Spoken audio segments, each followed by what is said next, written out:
Okay, we're all very, very lucky to be present at this afternoon's lecture. I know I feel very privileged. I'm sure you do too. Please welcome Mr. Tony Visconti.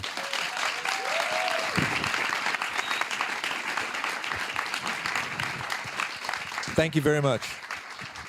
Thanks very much for taking the time to be with us today. I just felt like maybe to get us in the mood, maybe we could start with a record. Well, would you like a record that we want to analyze, or just a record? Whichever you like. Maybe you could play a record and tell us what you did to it afterwards. All right. Well, this is one of the most famous records I'm known for, and you might have heard it. It's in every supermarket, every Macy's. Here we go. Thanks. Okay, I recorded that in 1971 at Wally Heider's studio in Los Angeles. No click tracks were used or computers because they weren't invented yet. And the T-Rex had two hits in the UK, and my boss back in the UK, I was in America at the time visiting my mother and father. My boss in the UK said, we need an album. We have the current song in the charts is #1. It's been #1 for 3 weeks. And we had no album in the can, so I literally had to follow T-Rex across America and record them when I could. So we did about 3 or 4 tracks in Manhattan, and we did about 2 tracks in Wally Heider's. And this song we just learned the night before in a hotel room. Mark had written it, and the band heard it. The drummer heard it for the first time the night before. Then the next day we went to the backing singer's house, which is Flo and Eddie from the Frank Zappa group, who they were in a previous incarnation. They were the Turtles, who sang "Happy Together." I mean, these are very historical recordings. You might not even be aware of them. But so anyway, we learned, the rest of the band, myself, we all jammed on this song at a swimming pool in Los Angeles. So I mean, you can't get more rock and roll than this.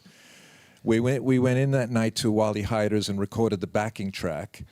And Flo, well, I've got a photo of that, but I'll come around to it later. And Flo and Eddie sang backups that night. And all the strings, the saxophone, the piano, that was added when the group came back to London. And we went to a studio called Trident Studios, which is a real hallmark studio, where the Queen made their, not the Queen, the Queen lives in Buckingham Palace. Queen made their records. Everyone made their records there, the Beatles, everybody. And we didn't have any strings. You hear there's strings on that record, and we didn't have strings written, but we did have strings on the 2 previous singles. So Mark and I got very superstitious, and at the last minute, we had a string section in the studio playing 2 other songs. And all I could do on the spur of the moment was just tell them the entire section to play G, A, and E on the chorus. And I'm telling you, it made all the difference in the world. And that was a slam hit record in the United States and the UK and all over Europe and all that. So that was the first time I really felt that I did something worthwhile, that kind of made everybody happy. It had artistic integrity, and it made a lot of money. And how would you describe your job? How would you describe your job on that record, and how would you describe your job in general? Well, I guess I'm an old school producer, which defines me as the person in charge of everything. The record label expected me to organize the studio time, get all the players in, rehearse the band, do pre-production.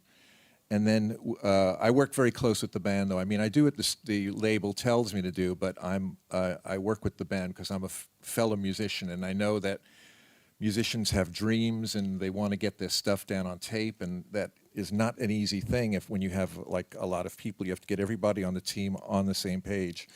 So I'm responsible for everything. But I think a record producer should know on some level, at a high level actually, all the jobs. Like, I'm also an engineer. I trained in engineering. I trained in classical composition. I know how, I used to dissect Beethoven's symphonies and Mozart's string quartets to figure out how they were done. That was part of my musical training. And ultimately, from those days, from T-Rex days onwards, I started to mix my own records too, because I don't know, the group and I, we knew what we wanted, and then why get a third party in who, just came in from lunch and said, okay, what have we got here. So I wanted to always make my recordings more sympathetic to the artist's needs and desires. So I've been a mixer since that year, 1971. So with that in mind, do you think it's more important to have a knowledge of music and arrangement, or a knowledge of the technical and engineering in order to be a record producer like yourself, or is it essential to have both? You don't have to, but I felt I did. I felt really, if I didn't know what I was talking about, I think the other person could smell a liar or a person who was just winging it. And I think you speak to an engineer who's doing it for, say, 15, 20 years, and you say, can you make that guitar more twangy or beef it up and stuff like that? It's like everyone's definition of beef is different, and everyone's definition of twang is different. But if you say specifically, I want to boost at 3.5 kilohertz, and I want it to be wide or narrow, or I just want to focus in on the plectrum, the hitting the strings, and so like when you start to, it helps to talk a little bit technical to an engineer. For a start, you'll get respect, and so the engineer can't pull any wool over your eyes either. So I made it my purpose to learn that job, and the job of engineering. So when I had my own studio, I did engineer, but now that I don't have a big studio with big rooms and all that, I like to hire an engineer to do my work for me on the session. I don't want to learn somebody's studio in one day. I don't want to walk into a studio cold and learn how it works. So I'll use a freelance, but I still mix my own stuff. So I thought it was very important to know the jobs. Of course, when I work with, when I write an arrangement, it helps a lot to put notes in front of musicians who can read notes. I mean, I know a lot of people nowadays use say a violinist and a cellist to play all the parts, and you get some really clever young people who can make up parts on the spot and all that. But basically, you're just sitting back and watching other people do their thing and all that. And if you have something in mind, it's much easier to convey it if you are a musician yourself. Don't necessarily have to read and write music, but if you could sit down and play a part to another musician, play it on a guitar or piano, sing it, all that helps. So I think you should get as much training as you can. It'll make your work easier, and you'll have a longer career as a result.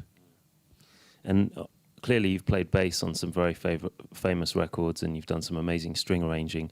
Where is that line between producing, arranging, and writing? When do you become a writer on a record?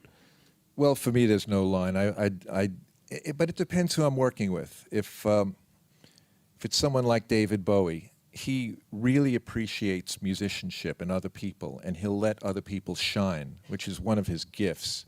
And he'll control it. Like if it's not going in a way that he likes, he'll control it. But he'll let me do a lot of crazy stuff, and he likes me to bring that out in other people too as a producer. Whereas some people have very, very firm guidelines. They want to sound exactly one way, and this way you can't deviate it. There is a sound that's associated with them, and they want you to like improve it a little bit, but not change it completely. So I'll do less interference. I'll do less with that. What I will do is, for instance, I work with Morrissey as a singer.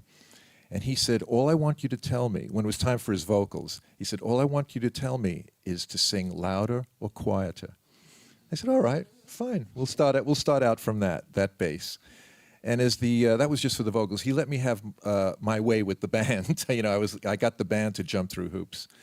But after he gained confidence in me, after a few days, I was able to give him a little more coaching than that. But if that's all he wanted from me, I was perfectly happy with that. I'm not going to make him. I'm not going to dictate to a person who doesn't want to be dictated to. And maybe you could talk to us a little bit about being the director when it comes to vocalists in particular, and working with stars and vocalists that might be difficult or might be a dream to work with, like you said David was. How do you impose your view in the studio without being a dictator? All right, this thing about my view is, first of all, I take on the artist's view. I have a view. My view is that it all goes down well, and it sounds fantastic. That's my view. with a person like Morrissey or Bowie or anyone really, they come in with a passion. You know, they've written the music.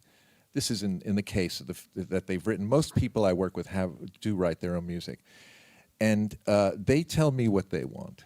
And I tell them if ways that I think we could improve that idea, or I elaborate. You know, I work with a set of ideas. You can't go in with a complete blank canvas. You have to have focus from even before you step in the studio. You have to say what you expect to how the record turns out. So you say, I want the record to sound like this. I want it to have these elements. That's what you go for. You don't go for the kitchen sink. I don't believe in the kitchen sink style of recording. In fact, I believe in doing the most with the least amount of instruments. That's arranging, you know. With the exception to the rule might be Phil Spector, who did throw the kitchen sink in, but he did it well, didn't he? Yeah, for sure. There's a lot. Sorry. No, I was going to say, well, back down to singers. You know, like I know, for instance. So some singers don't have an operatic voice, and I'm not going to try to get them to go like, ah, you know, like high notes and all that. But I work within what a singer does have. I find immediately, within an hour or two, or even hopefully before the project starts, what their strengths are and what their weaknesses are. And you'd be surprised if a person doesn't have a great voice, there's something they have. There's some reason why they were signed. There's something, you know. And you find that personality in their voice, and that's the thing you work on. You don't tell them, you know, they're a terrible singer if they can't hit exceptionally high notes, or they sing out of tune a lot. Out of tune you could control, actually, just by making a singer relaxed. I think it's usually nerves and tightening of the neck that makes a singer sing out of tune. So you have to, I have to calm things down, and that's how I get my best results. We were lucky enough to have a lecture from Mr. Trevor Horn last week, and when someone challenged him and said, "How do you avoid lying to a vocalist?" He simply replied, "What are you talking about? I always lie." I mean, what's your approach with a vocalist? I mean, how do you get the best out of a performance when you feel that you're not getting it? Well, I just waited. I wait till the nerves died down. I wait it out. You know, I just go through, like you could always take a few takes and just to warm them up. And usually, I don't know, I can't really describe how I do it. I just have a good relationship with people. I kind of meld with them, you know. I don't know how you do that, except being sympathetic to someone's feelings. Vocalists have feelings, you know. I will push a vocalist, however, if they kind of give me a wimpy performance and it's a big, powerful song. They wrote it. And I'll say, why aren't you singing it the way you wrote it? You know, but I won't say it like so directly. How many takes do you give them? Are you kind of the person that allows people to record infinitely, or do you limit it to a number of takes? I like to limit it because it's unfair. Every vocalist wants some direction. That's why I'm there. That's why they hire me. They don't hire me to comp their vocals, like, you know, to just say record 30, 40, 50 vocals, and then you go home and I'll make I'll tune everything. And I'm not that school. I can do that, but I don't like to do that.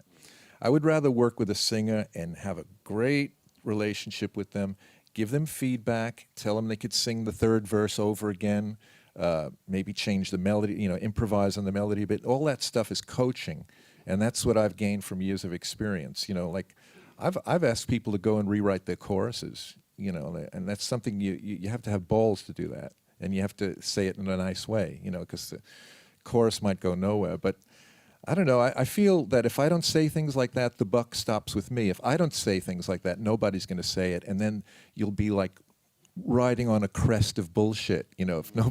If nobody says, you know. So they hire me as a producer. I've got to call the shots on that level. That it's not coming off well. It's not honest. You're not feeling it. I have to say things like that. And I know it's a hard thing to do, very hard thing to do. And talking of that, I mean, are you quite strict about having to have ideas well rehearsed and ready when you walk into the studio, so it's a question of performing them? Or are you more from the school of working things out once you're in the studio environment? Well, if we've got a decent budget, I like to do about 2 or 3 days of pre-production. Just go over every song a few times. And before that, I will have notes, and I will make suggestions, and we'll try them out in pre-production. But I love to leave about 50% of the production ideas I love to leave them until we get into the studio and start working, because the environment in the studio is much different from a rehearsal studio where everybody's just playing loud and you might record the rehearsal on some little 2-track recorder. In the studio, everything's under a microscope. Suddenly, for the first time, you hear everything clearly and big, and you could zoom in on detail. And, you know, I'm not talking about a computer, I'm talking about with your ears. You just focus in. I mean, I've been in situations with 2 guitarists where one guitarist did not know that the other guitarist was playing a different chord at a certain point, because they play so loud on stage and all that. In the studio, they start working out, they start adjusting to each other and understanding things like that. So, yeah, I like to leave about 50% of all those decisions to do it in the moment in the studio. It's interesting to talk about making decisions as well, almost destructive decisions on the way in the process of recording, because the majority, I would say, of the participants involved in the academy have experience of working alone within a computer, and that is in many ways the modern term producer. But in the live environment, in your environment, you know, how important is the element of performance and the interaction between live musicians and sort of making decisions along the way of what to keep and what to leave for good? Well, I have to go on for about 2 minutes about that. I have to set that one up. It's not going to take very long. I produced a song by David Bowie called Heroes. Are you familiar with that? They use it for every heroic event, although it's a song about alcoholics. But we'll see if everyone loves heroes, you know. So I produced that, and we did it on 24 tracks in Hansa Studios.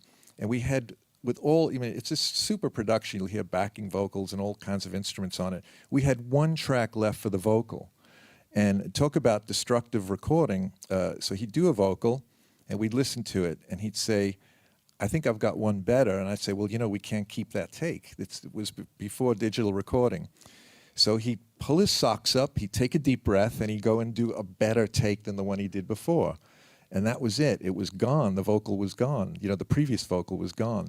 And we kept doing that. And then, like, having experience in the studio, you had to know when to say, I think we've got the take. You know, there's no way of going back to take 5 or take 2. They were gone. They were, you know, evaporated. I did a lot of records that way.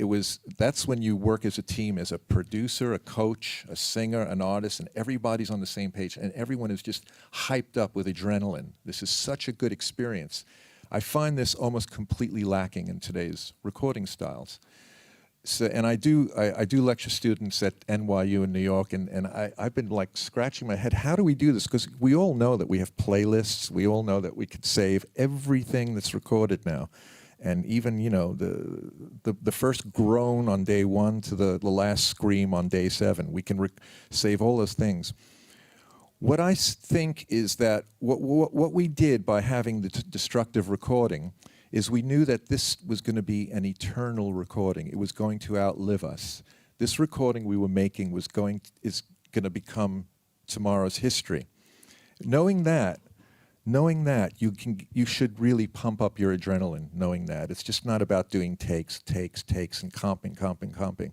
There's no passion in that. There's no energy in that. So what I ask my NYU students is to think about that when they go in front of a mic. Say, the performance I'm about to do is going to outlive me. I want people 50 years from now to hear what I'm singing. If it's no good, it's going to be rubbish. It's going to be thrown away. If it's great, people 50 years from now will hear my voice singing this song. So it's like almost a mantra or something. You have to like really hype yourself up to get that thing we used to get with destructive recording. So there, I said my 2 minutes. Cool. Can we listen to that vocal take? I think you want to hear Heroes? Yeah. Well, the other, do you have it on there? Yeah, I do. Let me just say one thing. We worked in Hansa, which was a studio where you were recorded a symphony orchestra. You could have about 150 pieces in this room. And here was David Bowie standing in this enormous auditorium. And every time he sang, he could sing very loud, and his voice was just echoing off the walls and the ceiling and everything. And I said, could you give me half an hour? I want to set up 2 microphones. So I set up a U47, Neumann U47 in front of him. And then about 15, 20 feet away, I set up something like a 67, and then way down at the end of the hall, I set up another microphone, another condenser microphone. Now, I only had one track left, right? So I couldn't record these microphones on separate tracks. What I did was I put a gate on microphone 2 and another gate on microphone 3. So when he sang like this, those microphones wouldn't open up. You wouldn't hear the ambience in the room. When he sang like this, the middle microphone would open up. And when he went, ah! That's called Bowie histrionics. All 3 microphones would open up, and the reverb you hear on this recording is only that room. And God bless him, he lets Tony do his thing. So I did my thing, he did his thing, and this is the resulting. Oh, just one more thing. You'll hear some backing vocalists, and they were done by 2 people only. One person has a British accent, and the other has a Brooklyn accent, so you could figure out who's singing what. I'm the Brooklyn guy. Room and all. Wasn't that exciting? You do things like that, it's like, wow, I'm glad I'm alive today. So as you say, we heard a British voice and we heard a Brooklyn voice, originally from Brooklyn, New York, but you'd go on to become a sort of honorary Londoner at one point in your life. Do you want to tell us about the transition from your sort of early days in New York and then making the move over to the UK? Right. Well, in New York, I always wanted to be in the record business, but it's probably the toughest city to break into. And I did some forays into, I did some session work as a musician. I never really produced in New York. And I met I was a songwriter, and I met my future boss by the water cooler in my publisher's office. And he said, hello. And I said, you're English. And he said, yes. And I said, well, you're the first English person I ever met, you know. So he said, well, what do you do here? And I said, I'm the house record producer. I'm just doing demos for my publisher. And he said, well, you're my American cousin. I record for this company in the UK. I'm the house producer in the UK. So his name was Denny Cordell. And he said, shall I play you something? And I said, of course. And we found a room with a turntable, and he put an acetate on of Procol Harum's A Whiter Shade of Pale. He had just produced it. It wasn't even released yet. And I went, it just blew my mind that something so soulful and beautiful could come out of the UK, you know, which is, I was used to the Beatles and the Rolling Stones, but this was fantastic. So I helped him out that day with a recording session. He came totally unprepared, and he recorded cats like Clark Terry on trumpet, and you know, and I said, I got to see the session. I've got to see the music. And he said, I have no music. I said, well, what are you going to do? And he said, I'm going to play the demo, and they're just going to like come up with an arrangement. I said, this is New York, Denny. You'll get charged triple for that, you know. So I listened to his demo, and it already had horns on it, trumpets on it, and I wrote out the parts very quickly, wrote out the chord changes, and I wrote out where the drums would have to stop and where they would continue again. And this is for about 8 pieces. He hired 8 top New York session players, the top guys, who I only read about. I had never met them.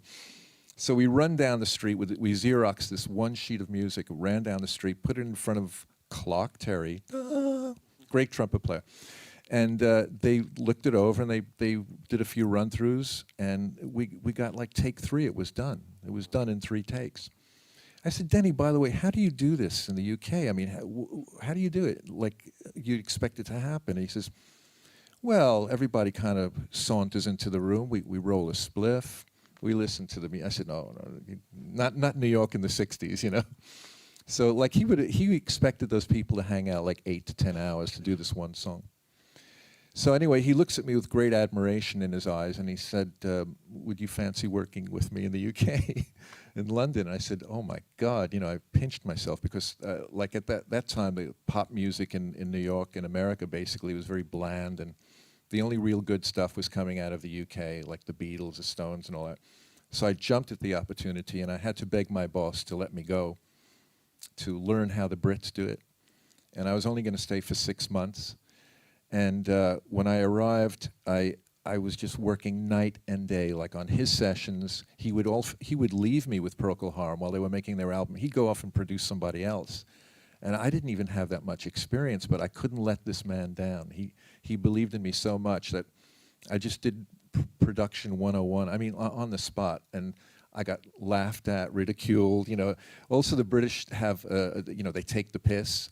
Where I came from in Brooklyn, that was a fighting word. Somebody takes a piss with a Brooklyn guy, you punch him. So I mean, I didn't understand the culture, but I made it through the first week. Within the first week, I had met I didn't meet him, but I saw Jimi Hendrix jam in a nightclub like 3 feet from me. He just got up on the stage in the dark, picked up a guitar, and he jammed. You know, and this was like every day I had to pinch myself that this was really, really happening. I heard the white label of pressing of Sgt. Pepper's 3 months before it was released. This guy came to Denny's apartment at midnight and took the white label out from under his coat. We rolled down the shades and all that, made a huge joint, and listened to the Beatles record 3 months before it came out. I mean, this was all happened in the first week. So the six months was up, and I stayed 22 years. I didn't want to go home. And so what year was it that you moved to London?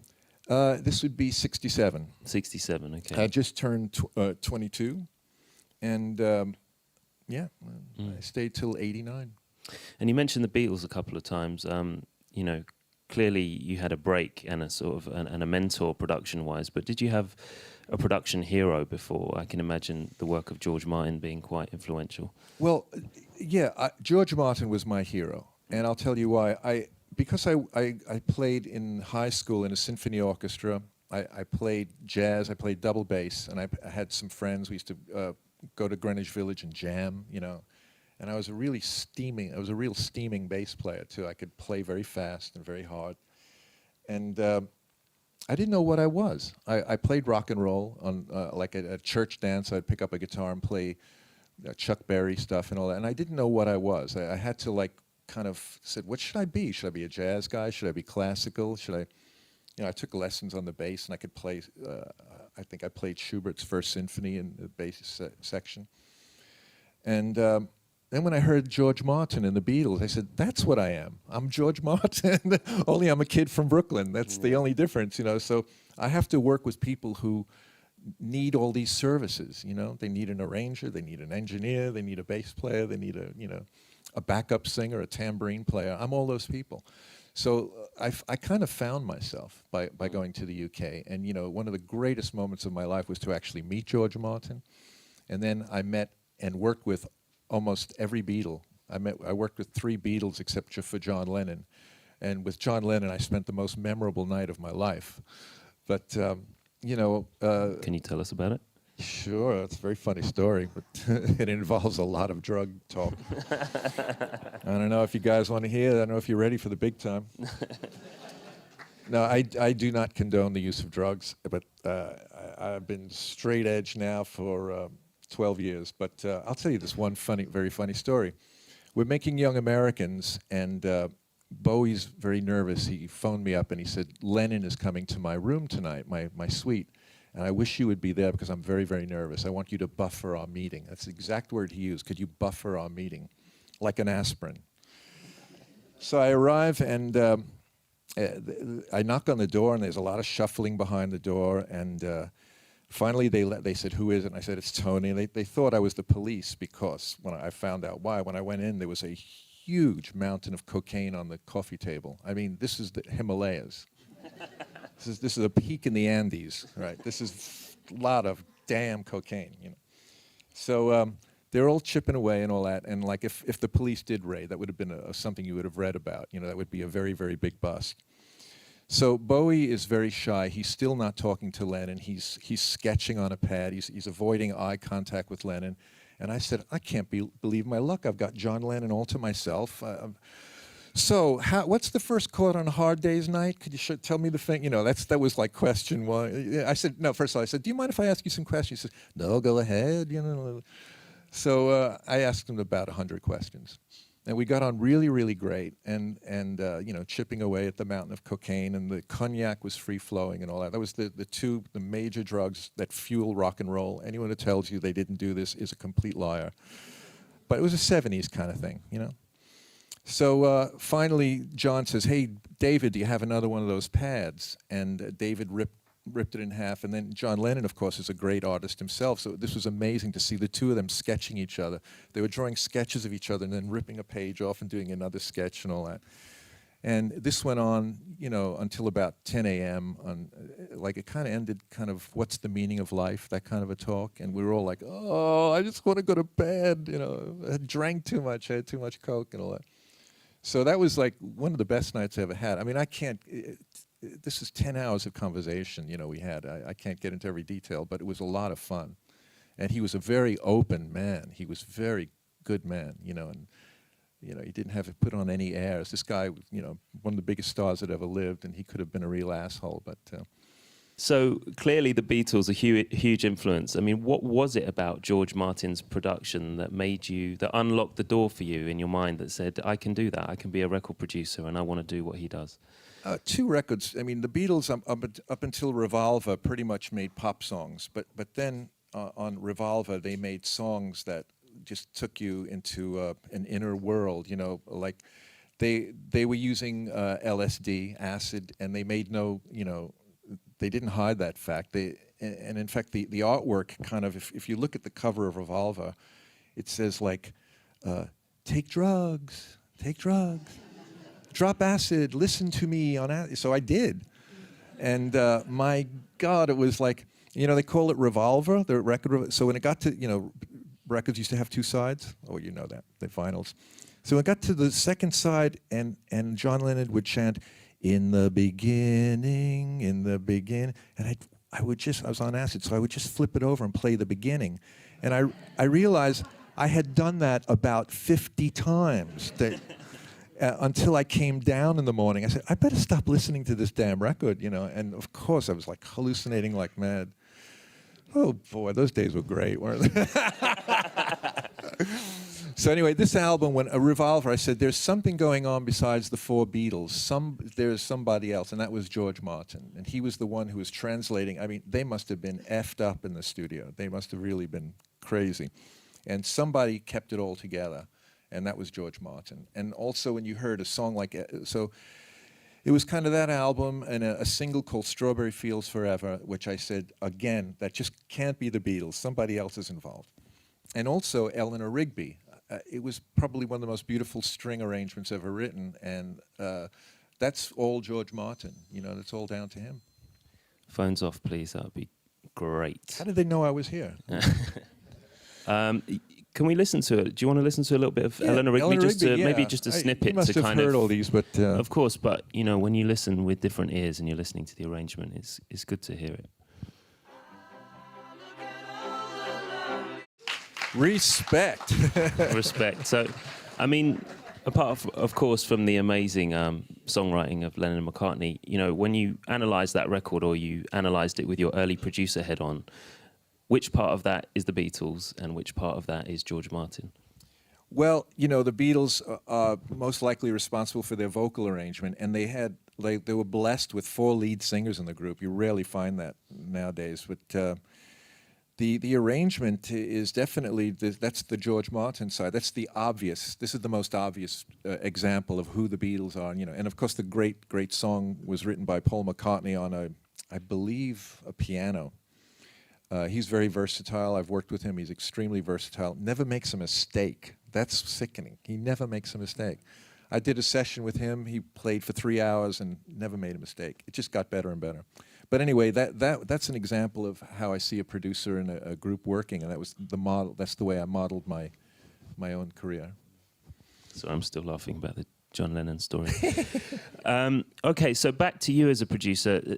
Just let's go straight into being in London and meeting arguably the 2 most important connections of your musical journey, Mark Bolan and David Bowie. Which came first, and do you want to tell us about that exciting period in your life as a young record producer? Sure. Mark Bolan came first only by about a month. My boss said to me, Denny Cordell, I worked with him, I assisted him on his productions, and I started mixing his productions. I mixed Joe Cocker's A Little Help from My Friends, and most of that album, I was the mixer on that. And I really wasn't mixing for very long. I just, there's a certain advantage of being young and from another city. And so he said, now you have to find a group of your own. And I noticed every week in the London Underground, the Time Out used to be an underground newspaper. Like it was like 4 sheets of paper. And weekly there was a UFO club every Wednesday night. And in the UFO club on Tottenham Court Road in London, by the way, was a group called Tyrannosaurus Rex. And I said, I'm going to check this group out, because who would name themselves Tyrannosaurus Rex? That's such a, everybody was like Joe and the Mighty Heap or something. I don't know. There was like very common names, but Tyrannosaurus Rex was very unusual. And I went down this was the day I was told to find a band of my own. So I go down the steps of UFO Club, and I hear the music coming up the stairwell. And I went, I love this already. I haven't even seen them, and I love it. It was just acoustic guitar and clay bongo drums. And Mark was singing. I don't know if you remember Mark's voice, but he had a whoa, he had a like warble in his voice. And he overpronounced his words so much, I actually thought he was singing in French. I didn't even think it was English. It sounded very French in a way. And he was beautiful, and I thought the club was empty because I didn't hear people screaming or anything. There were about 200 kids they were just quiet as a mouse, listening to every nuance of his voice. And I said, I came to England to find the next Beatles, and instead I found this band, this little folk duo. And one thing I did realize, even though he was using an acoustic guitar and bongo drums, they were playing rock and roll. And later on, Mark explained to me, I always wanted to play rock and roll, but this is all I could afford. I could only afford a 12-quid guitar. And Steve used to get all his instruments. He would find them Steve Peregrine Took, his partner, would find instruments on the street or in, Portobello Road, or just in, trash bins and all that. So it was a great experience to find them. They came the next day to my offices and with Danny, and they played to Danny, and he said, okay, I like them. We'll take them on as our token underground group. We had to have one of everything. So this was our token, which I didn't see the philosophy in that at all, but I thought they were more than a token underground group. I thought Mark Bolan was a star. It was so obvious he was a star. So we made about 3 albums, 3 or 4 albums as Tyrannosaurus Rex, and I think on the 2nd or 3rd album, they were all hits, but minor hits, but it brought in enough money to warrant another time in the studio, another album. And the electric guitar started to appear, especially on an album called Unicorn. And you can hear the rock sound of Tyrannosaurus Rex emerging. The only thing was that the name was too difficult for DJs to pronounce. Can you imagine? How DJs can be. And they couldn't pronounce Tyrannosaurus Rex. So everyone lays claim to, no, pun intended. No, I didn't intend. No, you're smart. So everyone lays claim to the fact that I changed it to T-Rex. No, I changed it to T-Rex, and we all did in a way. I mean, I couldn't write Tyrannosaurus Rex in my diary every day, so I abbreviate it. But when we changed the name to T-Rex and we made a record called Ride a White Swan, we were on the map. We had a hit. It wasn't so easy with Bowie. So a month after I met Mark Bolan, my other boss, I had 2 bosses. My other boss, David Platts, said, you seem to be good with the stranger sort of artist. I don't know how he put it, odd artist. And he said, he played me a record by David Bowie, and it was his first record, I think called A Man of Music. And every track sounded completely different. It was like Anthony Newley, like stage Broadway musicals, British musicals. Then he would have a folk tune, then a brass band song and all that. And I said, you're right, he's odd. He's all over the map, in fact. And he said, would you like to meet him? And I said, yes, I would. Because the only thing I really heard on that album was his magnificent voice. Even at 19, he had one of the greatest, most powerful voices I've ever heard. So I met him he was in the next room. It was all a setup. I met him in the next room, and we got on like a house on fire. We just couldn't stop talking. We had similar interests in, like, we both loved Jerry Mulligan. We both loved Little Richard. We both loved Chuck Berry. And then weird things like a spoken word artist called Ken Nordine. You've got to look this guy up, Ken Nordine. It was like poetry and jazz, basically. And the Fugs, the underground group from America called the Fugs, they were the first group to use cuss words, like the word that John Lennon said in their music. So instead of like getting down to music, we just spent the whole day together, talking and all that. We walked along King's Road. We saw a movie together, A Knife in the Water by Roman Polanski. I'll never forget it. And then we said goodbye to each other about 9 o'clock in the evening. And so I made a couple of years of disastrous demos with him, and he was hard to break. You know, it was really, really, really, really hard to break, and he still couldn't focus on one style. And in a way, that was when the world finally caught up to him. That was a good thing. But in the beginning, you know, we have to know if this guy's a rock and roller, if he's a folk singer, if he, you know, you have to be very specific in those days. Even now, you know. Well, I'm kind of all over the place. I got, you know, it won't do. People want to pigeonhole you immediately. It was so then, and it is so now. So, well, that's how I met the both of them. I mean, if you look at the sort of the Berlin albums, which we'll get onto later, the sort of proof that he was able to go on and do everything on one record, you know, including instrumental music as well as hits. Yeah. But what was the layup record, the record where it all came together and gave him the stardom and the notoriety in order to be able to have the confidence to do that later down the line? Well, it wasn't Space Oddity, because he wrote Space Oddity and then he never wrote another song like it. And it was actually released 3 times before DJs picked it up. And it was, I think, because of the moon. I think it was the first time an astronaut circled the moon, orbited the moon. And I said, "You're not going to write another song like that." And he didn't. He couldn't. And he didn't have an immediate hit after that. So we went on to make one of my favorite Bowie albums. We went in the studio, and I mean, it wasn't very, very important to have a hit single in those days, because it was already the album era had begun. You know, people were buying albums, and you had to have like all albums had a theme, you know, unlike today, you know, there was like something that ran through it. So he wrote this amazing album called The Man Who Sold the World. And that is one of my, as a bass player, that's one of my proudest moments. My bass is all over that album like a cheap suit, you know, and very high in the mix, I might add. But his music was great. So The Man Who Sold the World, of course, a lot of younger people think that Kurt Cobain wrote that song, because he had a famous single, an unplugged version of it. But it's it's an original Bowie song.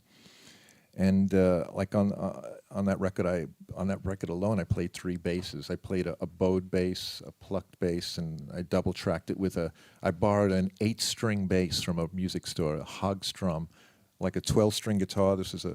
I had it for one day, and I managed to get it on that track. So if you listen to that track, you'll find the low end is very strange. So would you say it was the chemistry between the two of you on that record that went on to forge such a sort of fruitful relationship, or was it Scary Monsters when it really gelled? Well, eventually it did. Well, I didn't make we actually split up after that. We were frustrated. I couldn't help him, and you know, and also he went with a manager I completely hated. I despised the person he went with, and that was kind of the dividing line. I knew the man to be very dishonest, and I don't mind telling, and I shouldn't tell you his name, but it's beyond the fucking YouTube. Anyway, it'll be, what was it? Oh yeah, so he went on to make Hunky Dory with the last engineer that I used, Ken Scott, which is a lovely album. Hunky Dory is one of my favorite Bowie albums that I didn't produce. I mean, it's just one great song after another. But it wasn't until we got together again on Diamond Dogs, and it was almost as if we never stopped communicating. Over the years, we'd have a few phone calls together, but Diamond Dogs sounds so much like The Man Who Sold the World in concept and wildness and craziness and surreal soundscapes and all that. So that's when we actually hooked up. In all, I've done about 10 Bowie albums. I've produced about 10 Bowie albums. Wow. Well, it's probably relevant to listen to something from early on. Should we listen to something from The Man Who Sold the World, just to get a vibe of how that sounds? Well, She Shook Me Cold. That's where we're doing our. Where's Eric Clapton's band? Cream. We're doing our Cream best.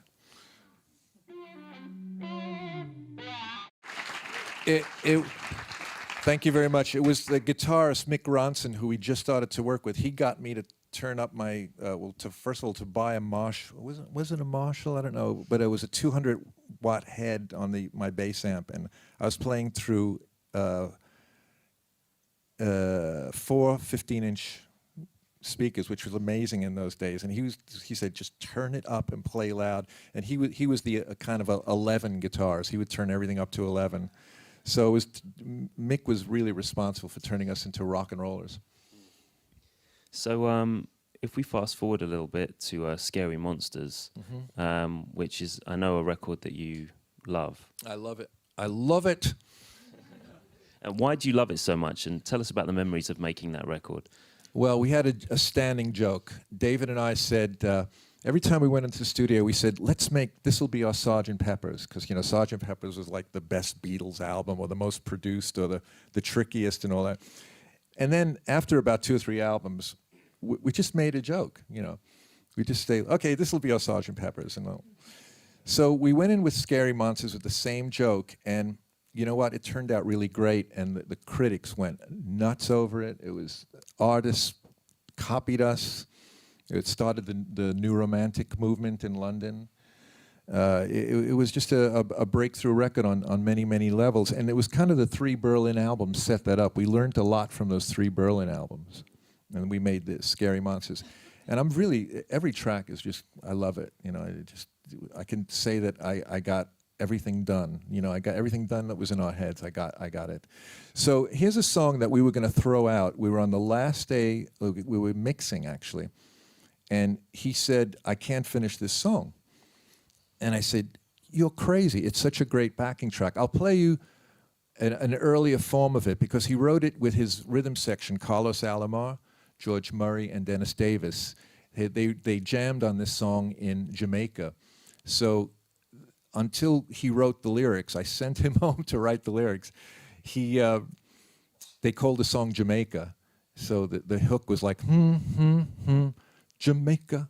So you obviously know this is another song. Here it is. Thank you. And that's more or less the way we ended up, except we later put on Robert Fripp, famous guitarist, on guitar on what came out to be Fashion eventually. And a synthesizer, a keyboard player who you really hear here and there. So believe it or not, this was going to be thrown out. This is because he couldn't come up with a lyric. And God knows where he got it, but he came back the next day with Fashion. So here's what it turned into. By the way, you'll hear a whoop, whoop, whoop, a backwards thing. The keyboard player we used had a sequencer, and believe it or not, that was his click track. I don't know why someone programmed this into be a click track, but it was such a great sound that we started the song with it. And this is one of those decisions you make on the spot in the studio. We didn't plan this. It was just right in front of us, and we used it.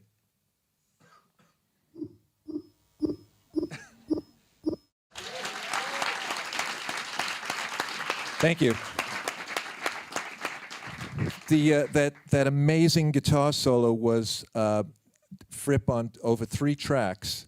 And during the mix, we did many, many passes at this. In those days, of course, we didn't have computers, but we would do passes and save the passes we'd record them to 1/4-inch tape.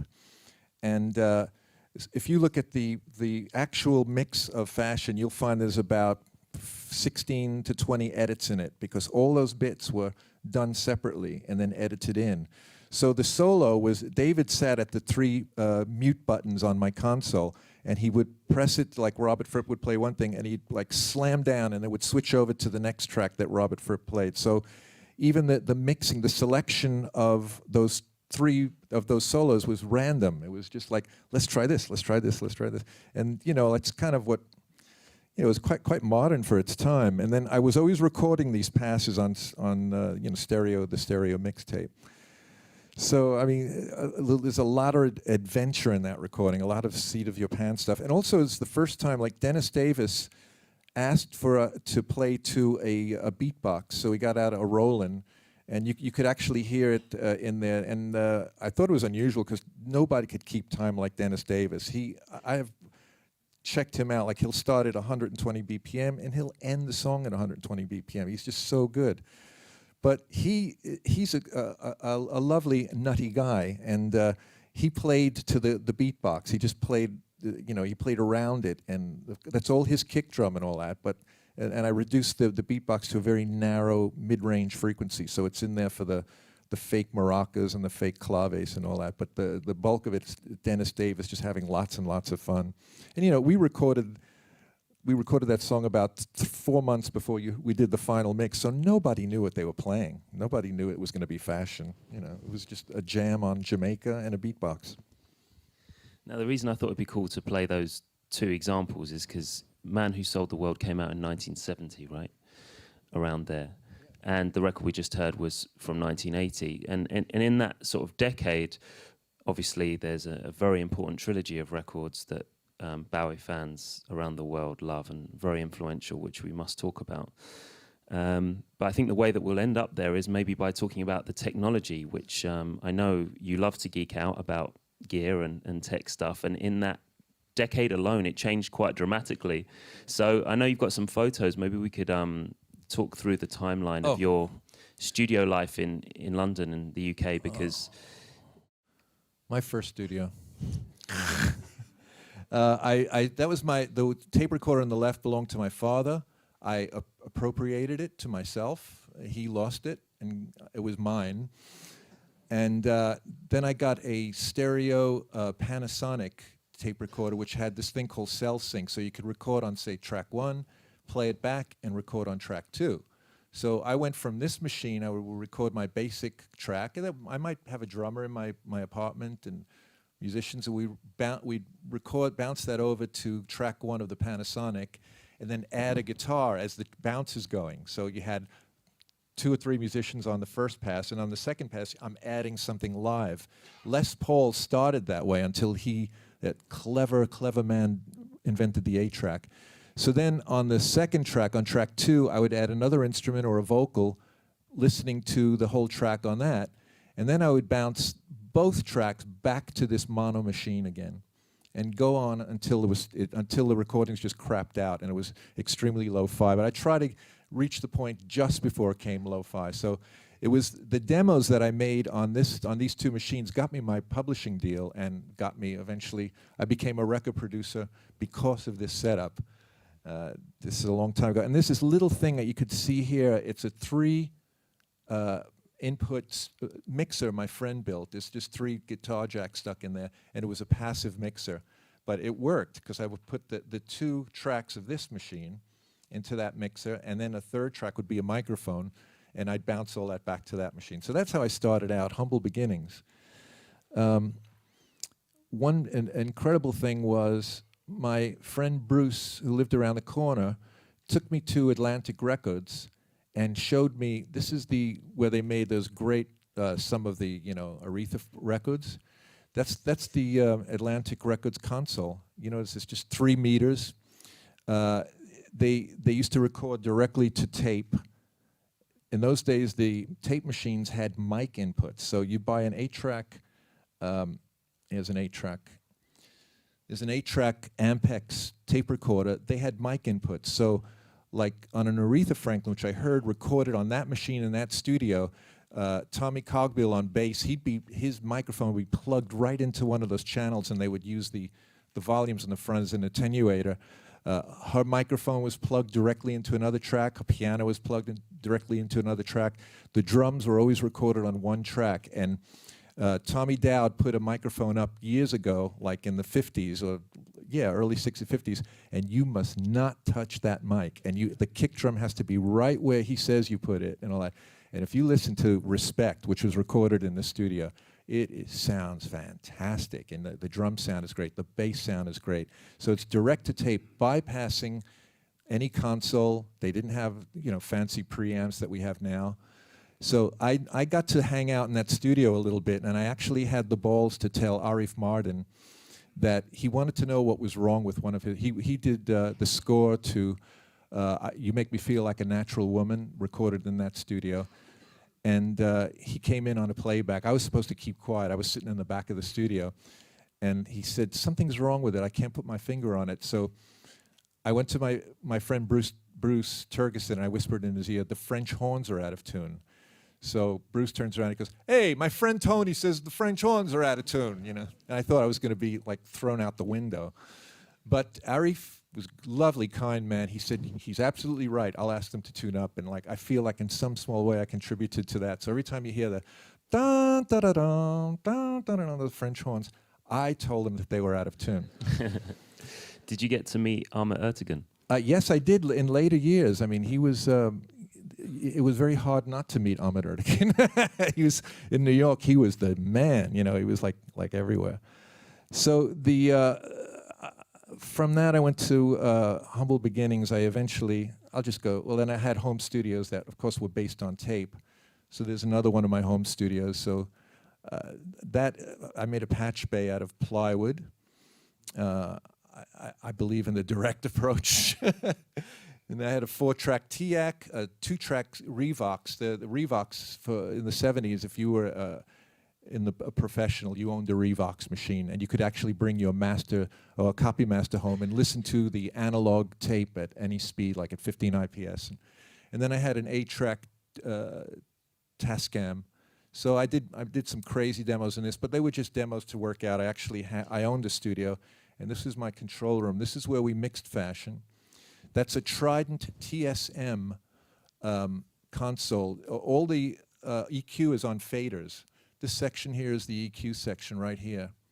And they are overlapping frequencies. There's four bands of EQ. And my friend Malcolm Toft, who taught me how to engineer, that's another story, is now making this. He designed the circuits, and you can buy these channels now. It's the sound of rock and roll. Like all the Bowie, Ziggy Stardust stuff went through this kind of EQ. Queen went through that EQ and all that. And I had a desk full of this stuff here. You know, all like, I don't know, 40 channels of it. And I had, this is a tape recorder made in Denmark. It was called a Lyrec. And it was it was like a cheaper version of a Studer, but it served me well. Eventually that was replaced by other machines. But this is like in this incarnation. There's some of my outboard gear, my 1176s and all that. And the other thing, this was a nice safe haven because all my rock star musician friends had tax situations where they had to record on the sneak. In the UK, they weren't allowed to record in the UK. They would be taxed heavily if they recorded in the UK. So like I did a lot of albums in the studio I couldn't get a credit for because we would blow our cover. But that was like one of the happiest situations of my life because this is when I was engineering full-time too. I knew my studio. I knew it well. And, you know, I was like Tommy Dowd in a way, like put the drums there. I know how to get a killer sound, put the guitar amps there and all that. And I had a great collection of microphones. So I had 2 valve U47s, tube U47s, which I got from an auction at Shepperton Studios. The Shepperton Studios was a film studio that closed, and they auctioned off all their gear. And the first bid was, what do I hear for 2 Neumann U47 microphones? And the British being very like laid back, very like shy and all that, nobody was raising their hands. I said, £100. He said, okay, do I hear 150? Nobody would outbid me. He said, gone for £100. The next pair went for £2,000. Everyone said, well, I want one, I want, you know, everyone was afraid to, you know, I just like said, oh, £100. I thought I'd pay 500, maybe I would have paid £1,000. But my mic arsenal was fantastic. And unfortunately, when I sold the studio in '89, I had to sell most of this stuff, you know. Yeah, you raise a great point in talking about the cost of everything because clearly you're standing proudly in your studio. Where was that? Was that Dean Street? This is in Dean Street in Soho, between Old Compton and Shaftesbury Avenue. And which is still a famous studio. But how do you go from, you know, having a home studio to be able to afford to, you know, buy/rent a studio like that, buy all the gear that you need? Well, this studio was actually not that expensive. I was in this, you know, and I'm not bragging. I mean, you know, I had hit records. So I had a bad tax year, where I was going to get hit very heavily for a lot of taxes. And I went to my accountant, and he said, spend it. He goes, don't give it to the Queen. Spend the money. You know who I'm talking about when I say the Queen. And so I built this studio. I found this premises, and I always had a little home studio. And I said, okay, and I dumped like a lot of money in this, so I didn't have to declare it as earnings, as income. So that's something you might think of it. That situation still exists. If you make a lot of money and you're going to pay 50% of your income on tax, it's better to spend the money as much as you can. Then you'll declare. You can actually make a loss, and that's even better. Then you don't owe any tax. But you can't do it illegally. I did it legally by buying all this equipment and all that. And this wasn't the most expensive studio I had. So this was like, I would say, I built the studio in '72 when I had Get It On was a hit. I had like 3 T-Rex hits in a year. And I was selling 65,000 copies of a single a day. So I had a lot of money I had to get rid of. As you do. But prior to this, am I right in thinking you were one of the very first people in the UK to have a home 16-track studio? Yeah, well, this studio, I built it at home because I thought, what a great idea, and I could work in my own time.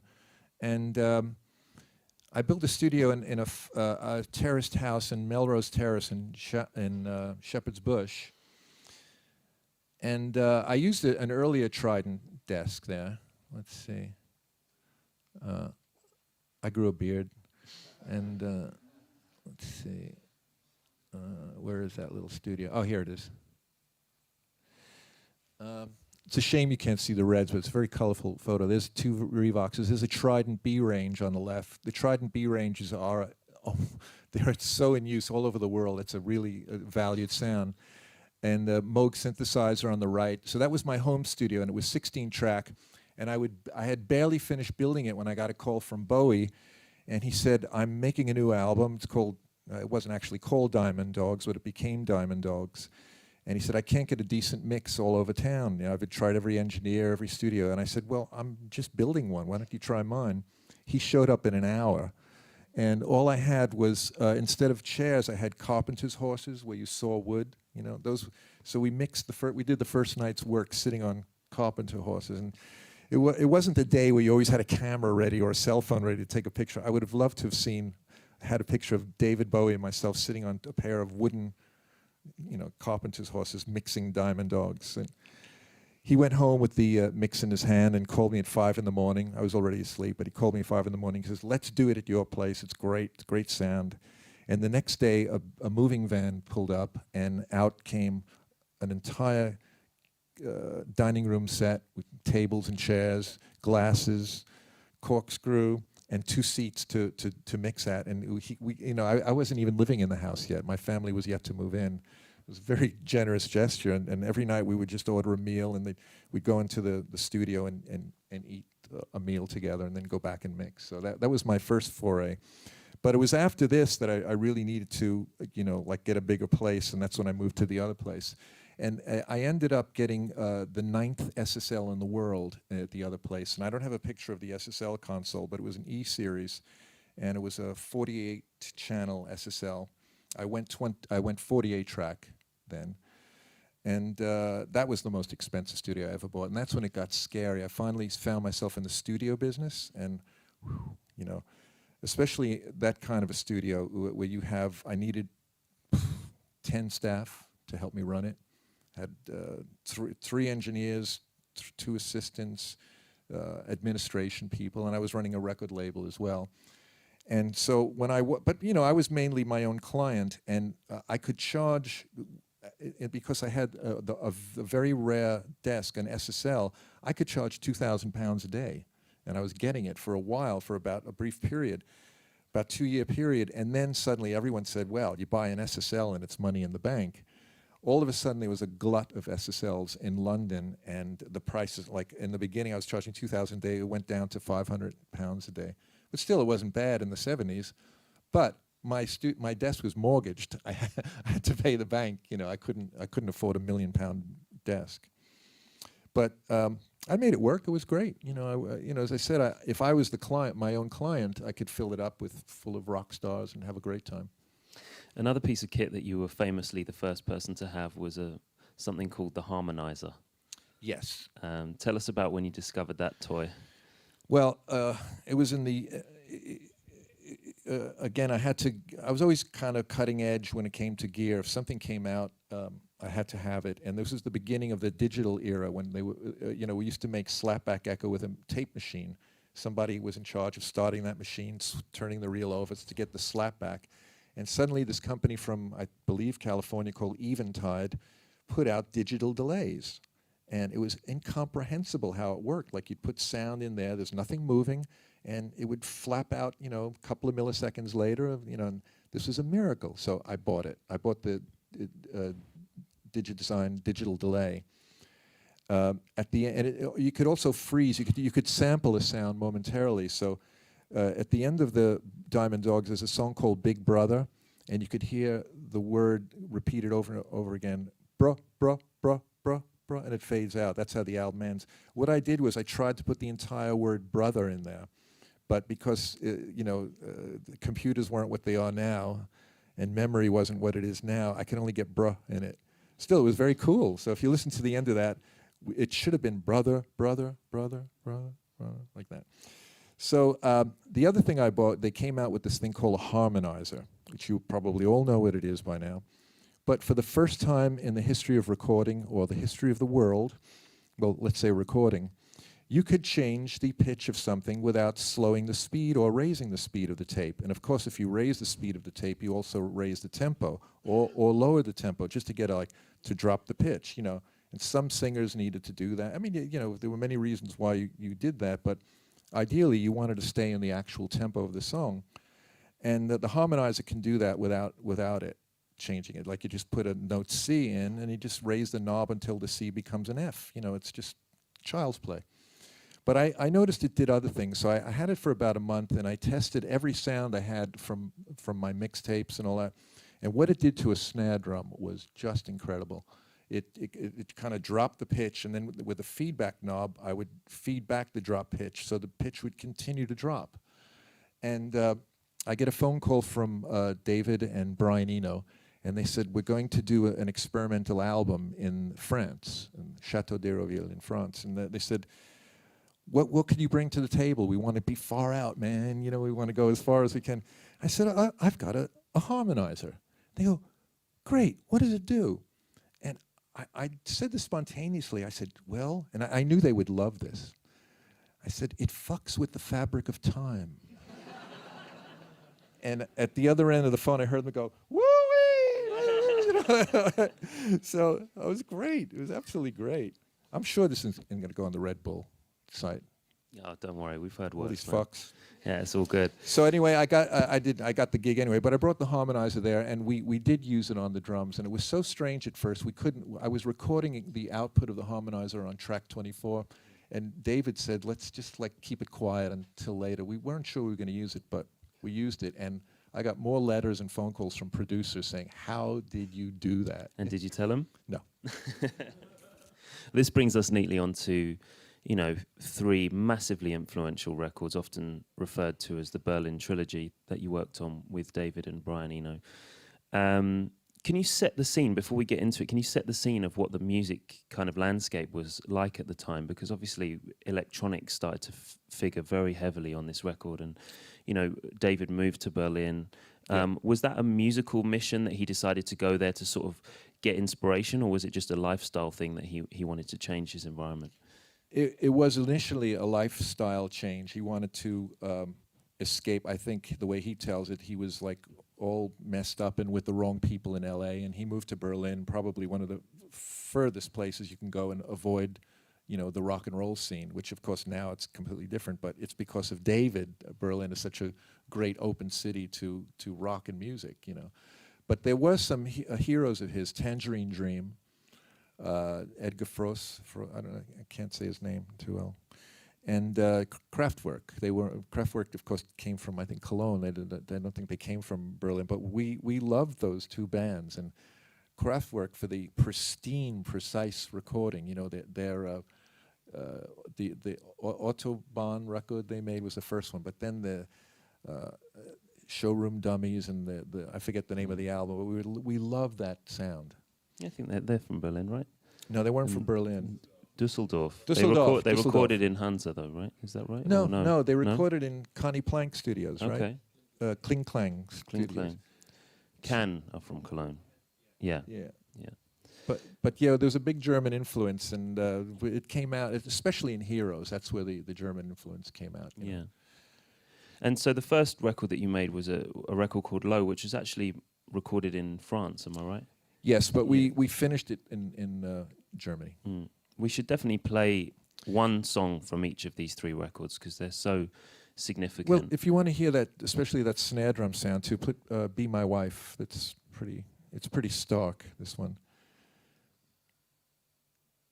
Dennis Davis, by the way, was the only person who could hear it. He had it in his headphones while he was playing drums, and he actually played the harmonizer. He realized that the pitch dropped to a greater or lesser degree depending on how he hit it. So he was actually playing this machine. So here it is, "Be My Wife."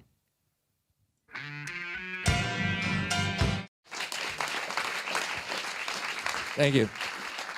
So the harmonizer was the snare on that? Yeah, the harmonizer was on the snare. And on the side, too, which was all kind of ambient and new agey sounding, we used the harmonizer on other instruments, too, but it would be hard for me to point out exactly where. It was more or less on everything. Like Moss Garden. Or I mean, it's worth pointing out that this is beautiful music. Which track do you want from the B-side? Is it Moss Garden? Is that on there, or am I thinking of Heroes? Yeah, I think that's Heroes. Okay, what have you got there? Art Decade. We've got that's also great. Art Decade, yeah? Yeah. Okay.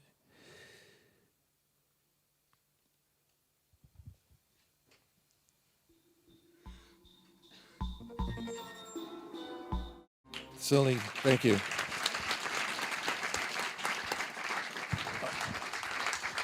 A lot of those sounds were generated from not the Mellotron but the Chamberlin, which is it was a better version of the Mellotron. So the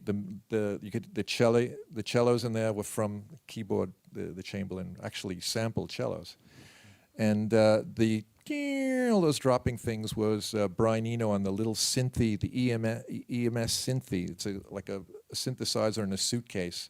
If you can get your hands on one of them, it's just the best thing in the world to make sounds on. You know, there's no patches. You just have to start from scratch.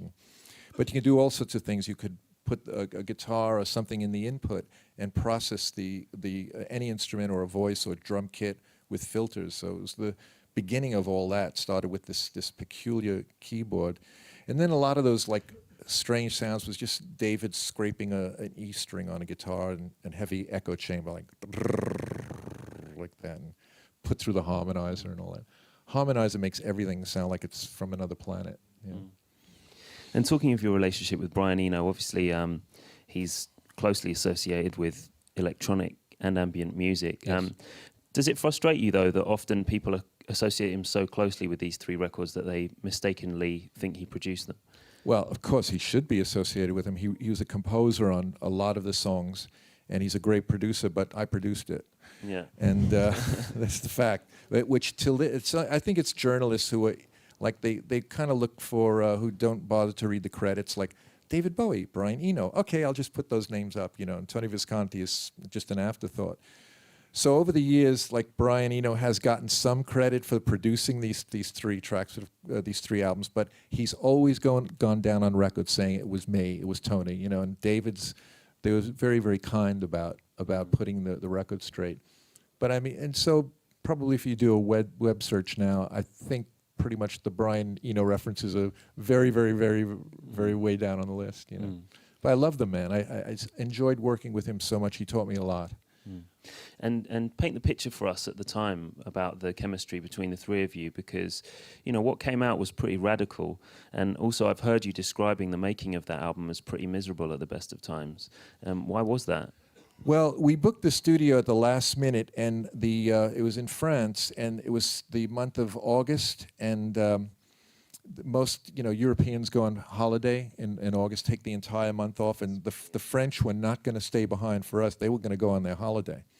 So they left us with an English guy, Andy, I forget his surname, but he was like the studio tech, which they hired just for us. So he was looking after us in the studio, and because the Brits don't take August off, not to my knowledge, but all of Europe does. And then we had one woman who was looking after the food for us, and we would get. They had one. The owner used to hunt rabbits and all that, and This is a castle or something in it was France. a beautiful castle. It was a chateau, and it was reported that the ghosts of Georges Sand and Frédéric Chopin walked the halls, which they did. We all had a supernatural experience there. But anyway, every night at dinner we'd get about 12 cooked rabbits on the table, and that was it. And because the whole staff was on, and so we were pretty messed up about this. And on the third night, I said, "Is it possible to get vegetables? You know, and by the way, I don't eat rabbit." And so, like on the third night, they just threw about 4 heads of lettuce on the table with oil and vinegar bottles. So we thought they were really, really shitty people to us, you know. And then they left out. They bought us a lot of cheese, which they left out, and I don't know. We wouldn't cover it up, and it would be covered with flies. So both David and I came out with gastric diseases. We were pretty sick. But until that, it really broke down. The first 2 weeks, Brian was there, Brian Eno, and we were doing all the experimental stuff, and the band was there too. It was like when the band left and Brian left, that's kind of when it really got, you know, really decayed. And we found out that the person who was looking after us, this lovely French lady, was actually a journalist doing a sneak preview of this album. So she went and told everybody what all our private conversations over dinner and all that was reported in a French newspaper. So I mean, you know, when you're David Bowie, you have special security measures. We never thought of screening people, but I think we did afterwards. So we fired her on the spot, and when we found out, but the harm was done. So, and then David was going through a deposition in Paris. He was suing. He and his manager were splitting up. So a few days a week he had to go to Paris, and he'd come back completely depressed because you know, he was every day was like he's going to lose more and more money on this deal, you know, just to get rid of his manager. So he was pretty despondent and pretty low, and he's a very honest man. Like all this music you know, he was breaking up with his wife too. That's what "Be My Wife" is about.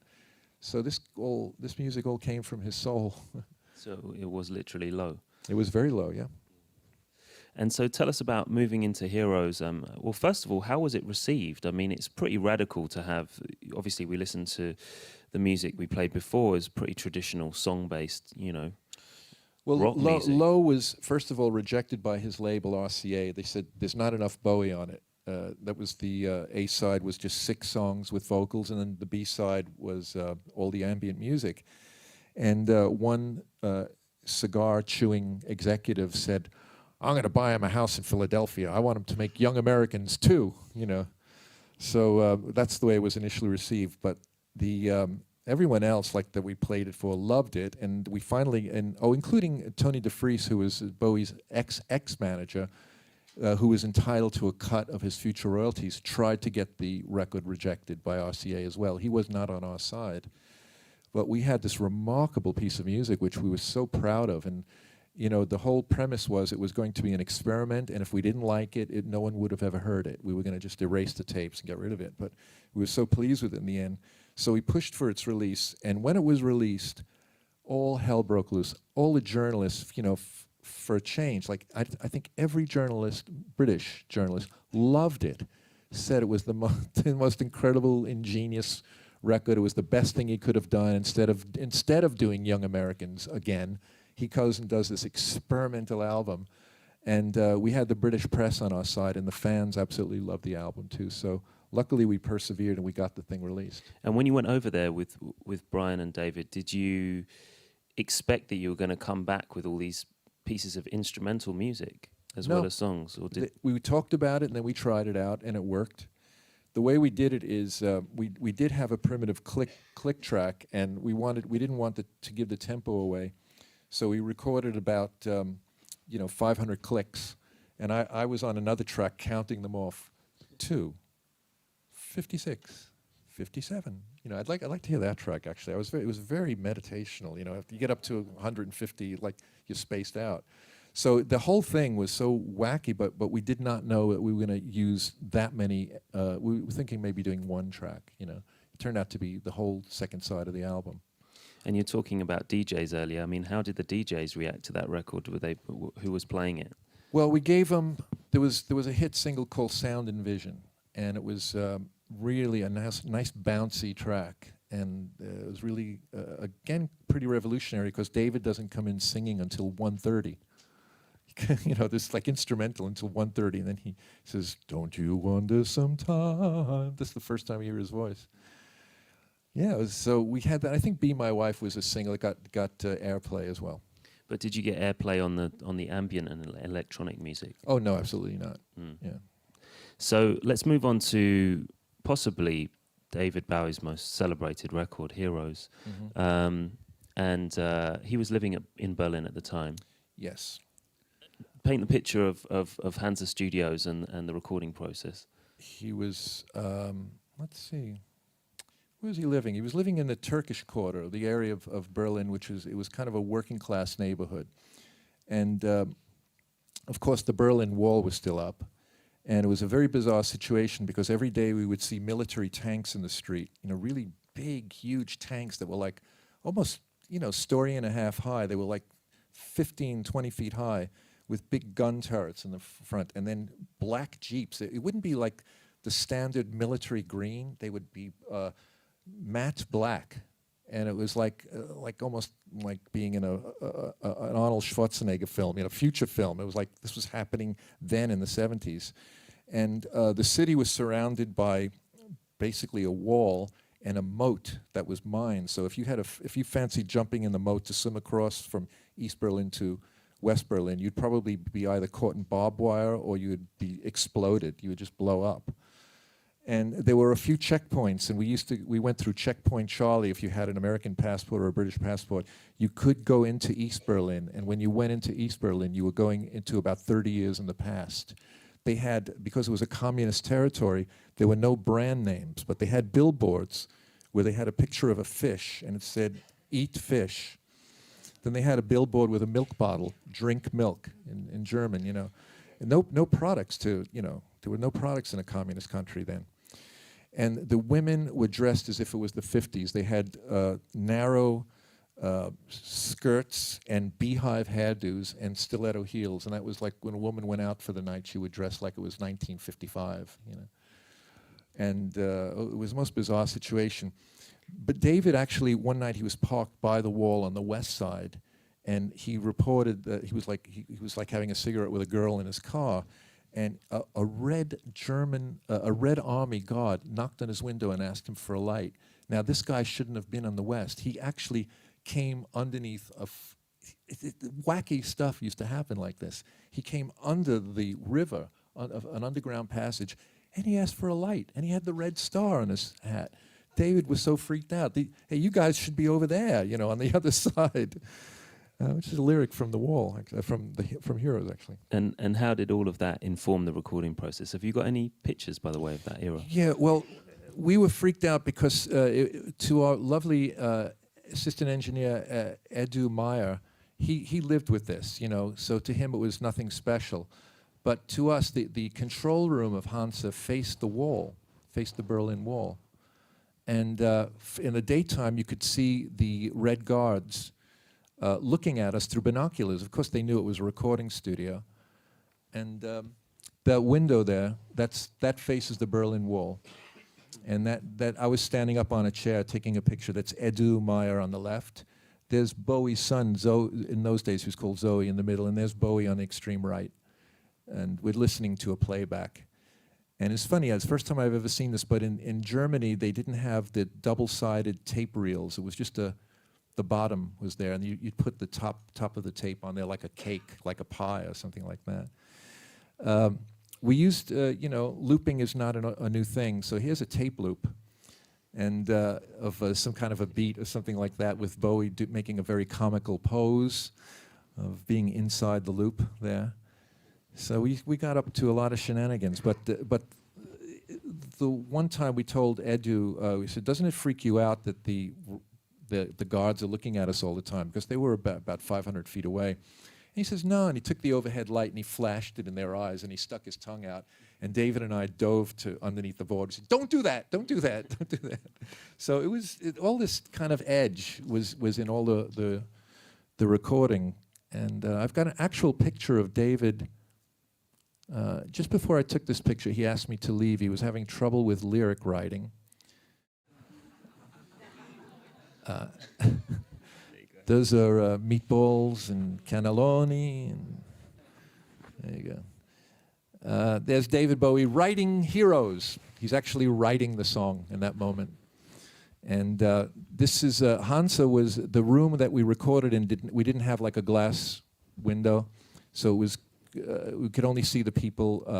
I mean, if I had a better resolution there, there's actually the drum kit.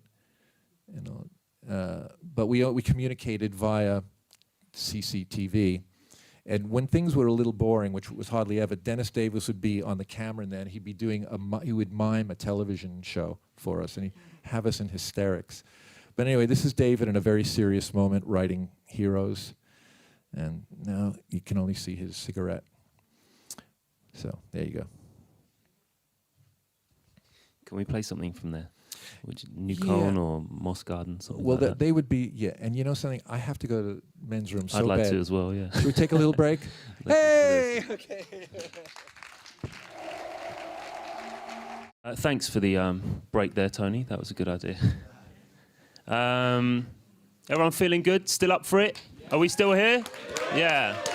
Let's make Mr. Visconti feel welcome. It's been an amazing couple of hours already. I'm sure you'll agree. Thank you so much already. You know, my biggest fear was that you guys wouldn't like older music because you're so much into house music and beats and all that. But thank you for being such a great, attentive group of people. Thank you very much.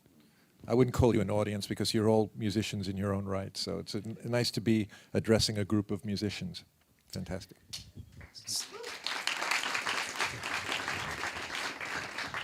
So we left off on the middle of the three, on the second of the three Berlin albums that were so important, and we just heard some excerpts from Heroes and the last one from Low. The third record was sort of less electronic in a way. It seemed to be some sort of reaction to the first two. Is that a fair thing to say? Yeah, every place influenced where we worked, and the third album, although it's called the third album in the Berlin Trilogy, we actually never recorded a note of it in Berlin. We recorded it in Switzerland. David used to live in Switzerland, and there was a local kind of radio station studio called Mountain Studios, and its whole purpose was really to broadcast the Montreux festivals, you know, jazz festivals and all that. And it was a really small studio, no ambience, like the complete opposite of Berlin. And to me, I've always found that recording a bit like dead sonically, but great songs and all that. And we pulled off some of the tracks sound really good, but a lot of it I just wish I could have done them. We mixed them in this really bad studio in New York, and it was always like we were both. For this mix, we were up against a deadline. We had to deliver the album by a certain date. And I don't know why David didn't stop and say, no, we'll deliver it when it's ready, because the mixes were good, but I didn't have a lot of gear. I didn't have a lot of equipment. It was very much the opposite of a great British or a great European studio, which always has lots of gear. You know, this New York studio just had the bare bones. And I spoke to David maybe a couple of months ago. He said, do you fancy remixing the album? I said, yes, please. You know, I'd love to remix this album. But we had one great song, which was pretty electronic. And we had a beatbox. You know, Roland made these beatboxes with the habanera, cha-cha-cha, mambo on them. And we had a great electronic technician for part of Bowie's crew. And these beatboxes traditionally had one mono output. And he had nothing to do for a few days, so he got in there and he put every single sound on there, like the kick drum, the snare drum, everything. He gave it a separate output, so we had something like 16 discrete outputs from this beatbox, which was the first of its kind to do that. It was a custom job. And we went a bit crazy with it on one song, which started out as a jam on Dale Hawkins' Susie Q. Oh, Susie Q. How do you do? Like, and for some reason it turned out like this. But underneath it, there's the drumming structure is based on Susie Q. But this is where Brian Eno is going ape shit on the beatbox. He loved it, and you'll hear it. And it's called African Night Flight. It's very modern sounding, even by today's standards. And David's, I'd say, rapping on it, for want of a better word. So here's African Night Flight. If you ever wondered what Brian Eno looks like without his shirt on, there he is. That was during the making of. I think he's actually recording what he does. He stole this from John Cage with the treated piano, where he had tacks and tape in there and treated piano. So that was during this track, recorded during this track. Do you want to talk us through some of the photos you were flying through there? Because there's some other good ones in there. Well, I don't know. You saw that one.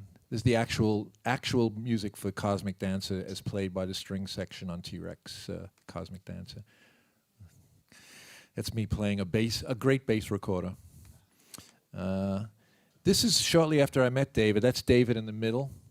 This is David Bowie and his girlfriend Kitty, and that's me, and that's my first wife Sigrid. She is a German lady, and my mom and my dad, and my two friends Stan and Myron, and that's at Elgin Avenue in London, Maida Vale. That's me and my gold discs.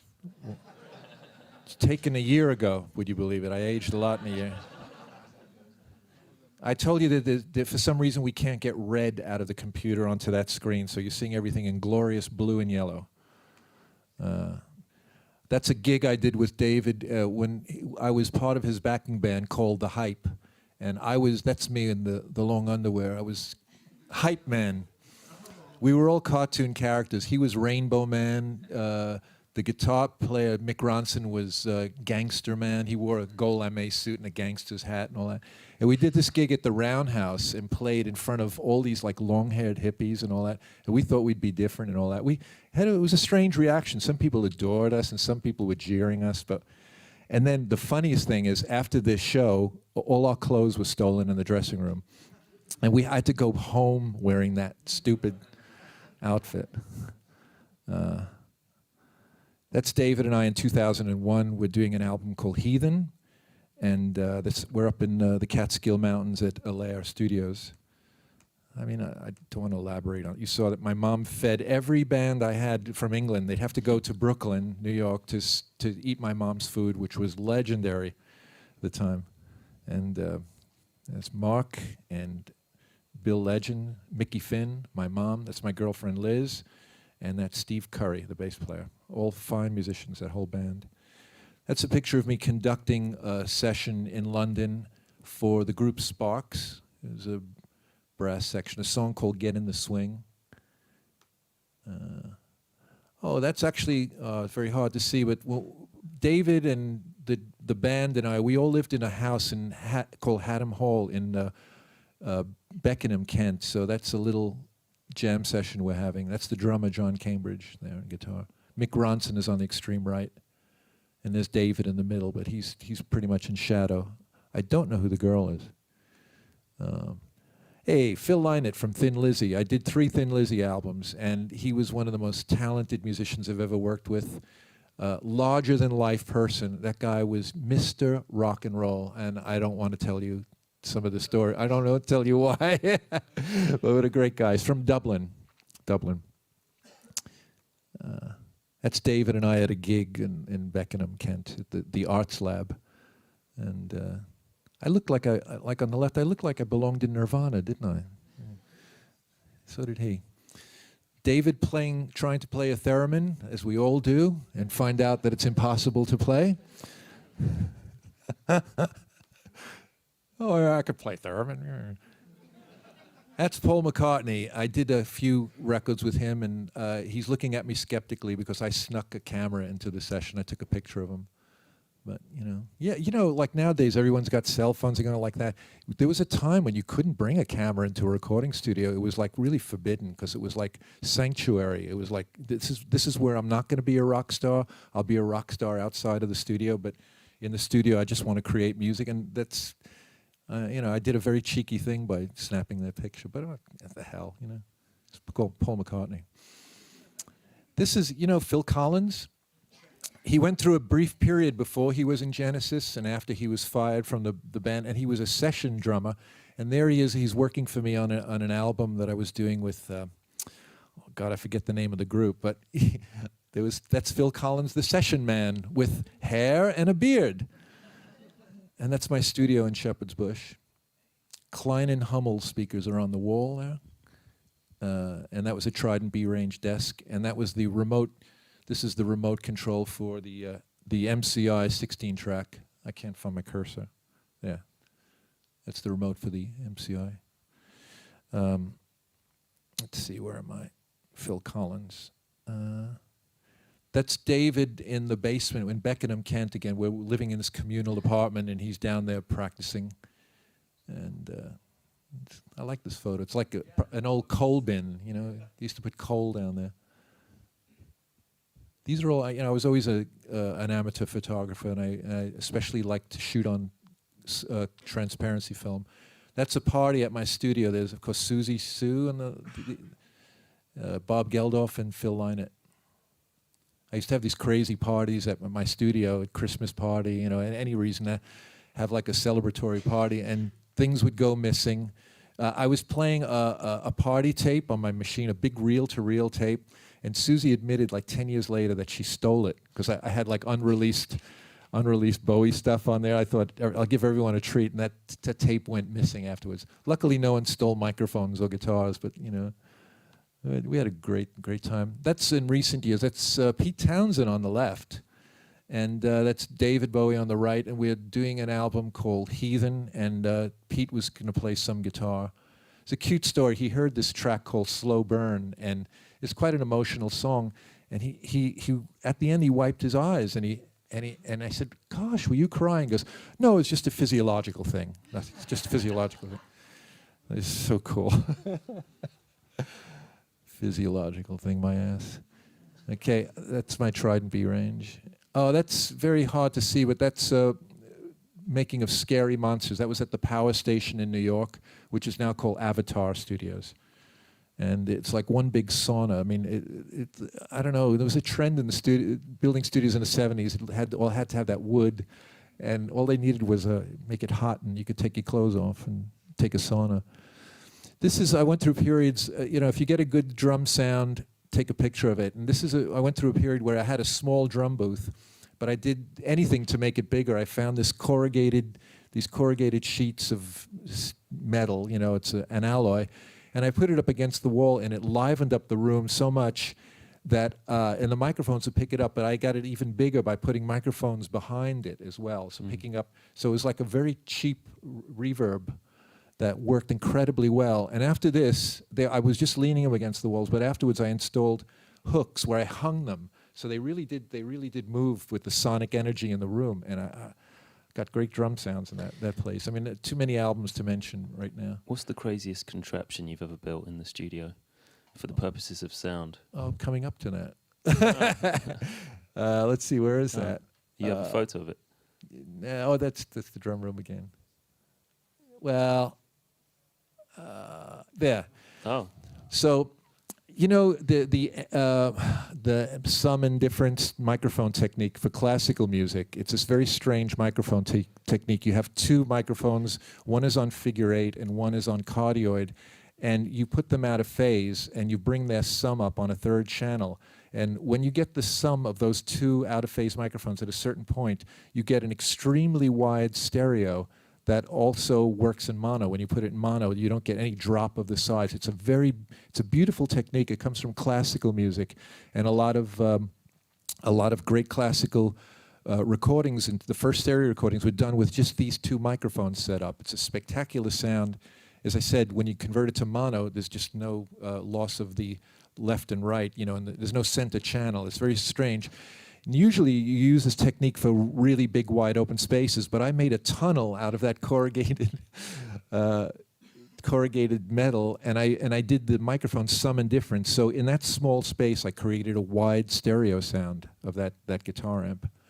And so, I mean, that's what you do. You have to do things like that. You know, this is before boxes were invented with presets, so you just had to do crazy stuff. And I can't tell you how many bathrooms I've recorded in, too. You'd be in a bathroom, like Trident Studios in St. Anne's Court, London, had the best sound for hand claps. So we'd just put an expensive microphone in the men's room, and we'd sit around clapping hands and all that. Then eventually the guitar amps would creep into the men's room, and then the people on the street would complain, like the people who had shops would complain that we're making too much noise. So you'd have to do the recording in the. But they have this like $1 million studio, and here we are putting the microphones in the men's room. I mean, and also at Avatar Power Station, we found the best reverb was in the hallway. So we were on the 4th floor. We put a microphone on the 2nd floor and a microphone on the 4th floor and just the 6th floor, and just open the door and put a guitar amp on the 4th floor. And that sound is all over Scary Monsters. So you just you record where you find the best sound. That's it. This is, again, a lovely Neve console at Alair Studios in the Catskill Mountains, where we made Heathen. And it was a unique control room in the sense that there was no glass window. The control room and the studio were all open. And I would get my sounds on very well form-fitting headphones and then just play it back and see if it sounded good and all that. So we got some incredible drum sounds in there with Matt Chamberlain playing drums. He's another trip. I don't know if you know Scary Monsters well, but there's a track called It's No Game, and we had it translated into Japanese, and this lovely Japanese lady who was playing in The King and I down the road, she was playing in a theater, she came over to help David pronounce the Japanese, and she found out, she says, this doesn't scan. She goes, this is a literal translation of your lyrics. It's not poetry. It's not going to fit. So you should really play this track. So David said, well, he said, say it to me, and she started reciting it. And this is a brilliant idea of his. He said, could you go in front of the mic and say this song like, instead of like a woman, say it like a samurai, say it like like a man, and she thought, wow, what a great idea. She was all up for it because she's an actress. And I was told that this was released in Japan as a single, but she was quite amazing. So in the end, she did the like verse 1, and then he would do it in English. But again, he could not sing it in Japanese because they were like too many syllables. So could you play this one? It's No Game. Do you have it? Part one. That's the sound of my 24-track machine. You understand it? You understand it? Oh, good. I always wondered if you could. I didn't know. When you do a mix, you don't know how high you're supposed to put the voice. I was hoping Japanese people everywhere would understand that. I didn't. I mean, clearly we've spent a long time naturally speaking about your work with Bowie and also T-Rex. But I mean, your discography is mind-blowing. Is there, some really special collaborations that you've done outside of those two big relationships that you'd like to mention? I've produced probably almost 400 albums, and I did about 2 with a group called Gentle Giant. Unfortunately, I don't. You have their music. I'm glad you mentioned that. I was hoping you would. This is my, in the middle of recording favorite. all kinds of pop records, I had to do something that could really challenge me musically. And Gentle Giant were all really fantastic musicians. And you know how everything nowadays is mainly 4/4 and 6/8 and all that. There was one song they did that was 15/16 was a key signature, and I had to punch in on certain phrases, but I'm counting 1, 2, 3, 4, 5, 6, 7, 8, 9, 10, 11, 12, 13, 14, 15, hit the button, And the arrangements, I helped, they had very sophisticated arrangements, and I embellished some of them by playing recorders and making them maybe a little clearer. But I'm so proud of this record, and nothing pleases me more when someone stops me in the street and say, instead of saying, hey, you produced David Bowie, they say, hey, you produced Gentle Giant. And I went, oh, because I put so much work in it, and we sold probably 50 copies, Yeah. But here's Gentle Giant. Well, it's a classic anyway. I don't know which one to go for. Why not? Let's give a bit of some blues. Gentle Giant. We'll play this other one Blues quickly. rock. After all that build-up, you're hearing like, It's good. Yeah. This is the one with the lutes and the. Quite a few tricks on there. If you want to explain them, I will. I remember what we did. Yeah, please. I mean, that's an unfadable record. There's so many different things to talk about. I'm glad we got a moment to talk about Gentle Giant because I love that piece of music. And I mean, how much of that is Tony Visconti? Who says, oh, let's get in some military drum and some timpani and some, and some recorder? And I mean, I think a lot of that was my idea. Of course, they wrote the songs, but I think with the timpani, we didn't have enough timpani, so that the person who played the timpani wasn't the drummer. I think it was the organist. And we actually had to write it out because we had to do one half of it with the timpani tuned at certain pitches. It's a chromatic instrument. And then the other half at other pitches. So that was 2 tracks of timpani, like, like he playing, but then he'd play the next part after we got the first part and tuned up. The drum fill slowing down at the end was, I mixed all the drums to stereo tape and did this as an insert. I flew it into the multi-track and just slowed the machine down as this drum fill ended. So that was no harmonizer, that was my left hand. Yeah. Like that. And then, of course, backwards echo, which was something, it's like you could do it on analog tape pretty easily. You record the echo forward. No, you flip the tape over. Then you add the echo to the backwards snare drum. So the snare drum will go like that, and then the echo will go, the reverb will go afterwards. When you flip the tape over, the reverb comes first. So it goes like that. So only on that one, the backwards sound was only the reverb backwards. The drums were forward. So, I mean, there are so many tricks on that. I remember them. And the overdubs, there were 6 people. They played all those are all real instruments, no samples. The violinist also played cello, and one of the brothers played clarinet, and I think we hired a bass clarinet for that session, which he played. So it's a bass clarinet and a normal clarinet. And it was just amazing experience. Must have been a lot of fun. It was fun. It was like, put a few gray hairs on my head, too. It was just great challenge to make music like that. That's from a record called Acquiring the Taste, and there's also the self-titled Gentle Giant album as well, both of which you should definitely check out if you're not familiar. Are there any artists that you didn't get to work with that you felt that you really wanted to or should have done? Good question. I mean, alive or dead or otherwise. No, I always loved Bob Dylan, and I was such a fan, and I thought, it'd be great to work with him, but I won't say who, but I've always been disillusioned, sometimes disillusioned. There's someone I idolize, and I would work with them, and I just didn't want to know them as human beings. I preferred to know them as idols, as icons. So I never worked with Bob Dylan, although I did at one point. And the Rolling Stones I did work with briefly and all that, and if you've read Keith Richards' autobiography, you know that they were hard work. I mean, they led many engineers and producers into early graves. And I'm glad, in a way, that I was enough of a bad boy. I didn't need the Rolling Stones to contribute to that, but I did love their music. And I one of my big dreams was to work with the Beatles, and I did Band on the Run with Paul McCartney, and I worked on this Mark Bolan T-Rex film called Born to Boogie with Ringo. And George Harrison I jammed with. I didn't work with him, but I went to Apple one afternoon when they were on 3 Savile Road, when Apple had their headquarters on Savile Road. And I went down in the basement, and George and Paul were jamming, and I picked up a bass and jammed with both of them. So that was like a dream come true. But I could never make a Beatles album. I couldn't step into George Martin's shoes, But at least I met them, and I played some stuff with them. I did some things with them, But of my generation, the Beatles were just God. I don't know if you have, in your generation, you have anyone like that, but I'm sure you do. But, for me to meet the Beatles was definitely like meeting Bootsy back there, too. It was the same thing. Bootsy's gone now. I can't tell you. I couldn't stop smiling when he walked in. I turned to Benji, I said, who just walked in? Bootsy. I went, oh, God, I'm going to die, Yeah, what a nice guy, too. Yeah. But, I would have loved to have worked with him, and I probably might in the future. We're still around. We survived the 70s. That is some achievement. Well, yeah. Maybe even this afternoon. I'm Rick James.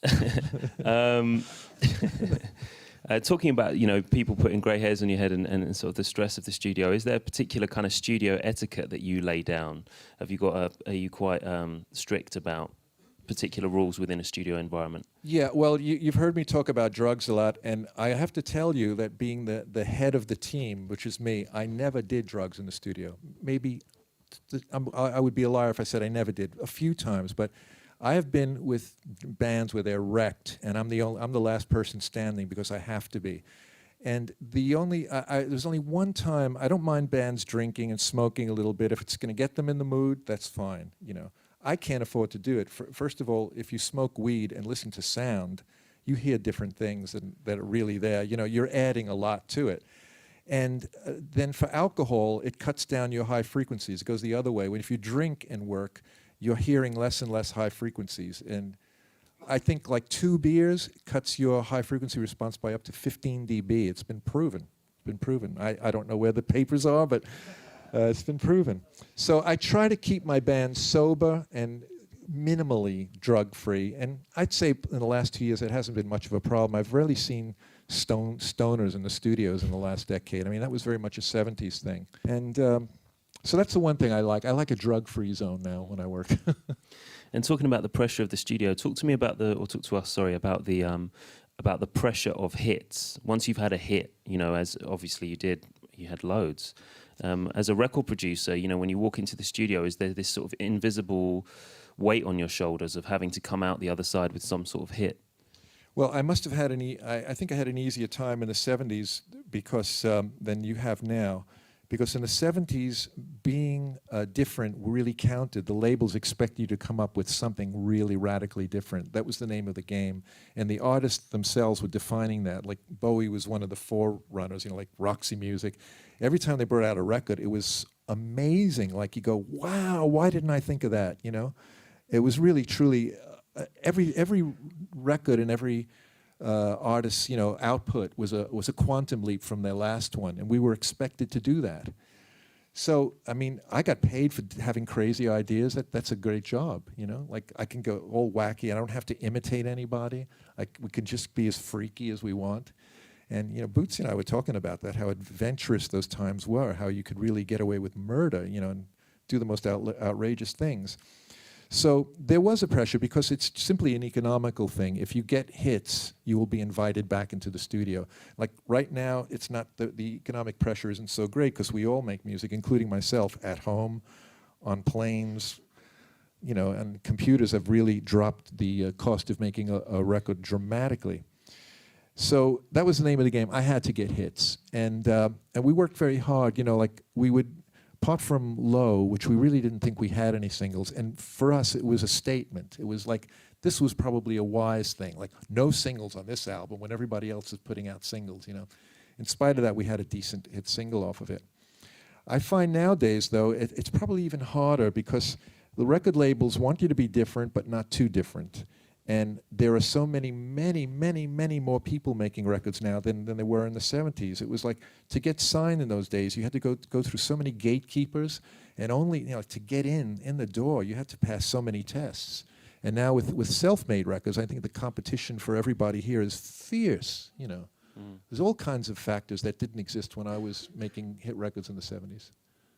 Does that answer your question, or is that depressing enough? I'm sorry, but you know, I really feel for you, what you're going through, you know. No, absolutely.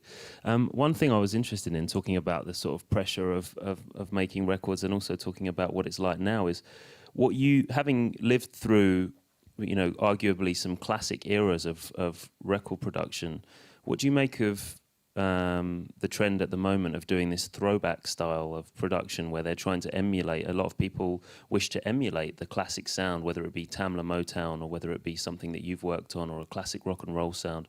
I mean, do you feel that that's sort of looking backwards too much, or do you see the reasoning in that? No, I mean, there's so much history of music. There's no reason why you shouldn't borrow from the past and bring something back. Why did it have to just live for 2 years and then die? You know, it's great to bring things back, and it's very healthy. You'll never do it the same way we did it because we did it on analog tape, and as I told you before, it was scary when you had one track left, and there were more contributing factors than just the tape itself or the equipment, you know. But I never believe that the equipment really does it. I think your ears do it. And I was trained in an age when engineers were very secretive. You know, if I went up to an engineer and said, how did you get that kick drum sound? He'd laugh at me. He said, you don't think I'd actually tell you, you know. It was, people were less sharing in those days. You know, you couldn't go on YouTube and see a seminar on how to mic up a drum kit. So I figured the best thing to do, if they're not going to tell me, I honestly had only one or two engineers who were generous with me. One was Glyn Johns, and he taught me how to flange tape and phase tape, which I hounded him for. I asked him about 5 times, and he told me to F off 5 times until he finally taught me how to do it. And Malcolm Toff, the guy who designed my desk, actually sat down and he showed me a few skills, you know. And then my boss, Denny Cordell, showed me he taught me a lesson. He says, be unreasonable. Don't ever let an engineer say, I'm not going to do any more. I like that. You know, you have to really push, a producer has to push everyone. But then I realized if they're not going to tell me their secrets, I'm going to have to figure them out. And I might not have the microphones, I might not have the drum kit, but I like that sound. I'm going to figure out how it's done. And I did. So I worked out a lot of my education by myself. Mm. And I mean, if you could summarize what the primary role of a record producer is, what would you say? You're the big boss. And, you know, and you have to be, it depends on, there are all kinds of record producers. There's like Phil Spector, who you had to do everything he told you to do. You had no say in it, whether you were the star of the record or the tambourine player. You did it Phil's way or the highway. And, but I think George Martin was the one who said, like, let's cooperate, you know. We have different jobs to do. You have to be the stars. My job is to get your sound on tape and make you sound as good as possible. That's the school I come from, and the buck stops here. You know, like if it sounds bad, the record label's going to blame me. They're not going to blame the group. And so that's what I mean by this fact that you're the boss. You have to bring it in. You have to bring it home. Okay, before we open it up to questions, I'd like to ask you a favor. If you've got time and you wouldn't mind, I'm sure we'd all love to have a bit of your time in the main control studio a bit later this evening. Is that something you'd be up for getting? Sure. I spoke to you about it yesterday, and I was thinking I have a very you want to make a rock record, anybody? Just rock and roll? One, two. We need a drummer. We need as many guitar players. Oh, we have a drummer. As guitar players, you want to come in? We always use more than one. Yeah. Bass player, Yeah. keyboard, Two. Singers. I have a structure in my head. I haven't even heard it yet. I just heard a basic structure. We could do this rock and roll song together, and the lyrics could come from you and all that. And Pretty famous bass player just walked in as well. If it takes more than two, oh no, he's back. No. If he scares me, he's so good. No, he's not. Oh, he's not here. But give it 2 hours, and I think we'll have a jolly good time, you know, and do it all just no tricks, just play live, look at each other while you're playing, have fun, jump up and down, get in the groove. So yeah, if we can try that out. That'd be most generous. Thank you. Yeah, we look forward to that. We're excited.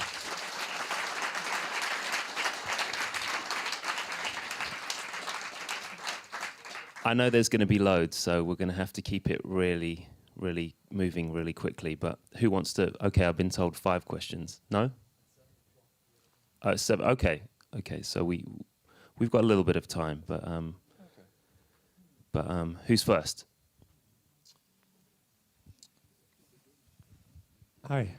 Hello. I remember you saying earlier when you moved to London around 67 or so, you made a comment that you found a lot of American music bland, and you thought it like all the good meat was coming from London.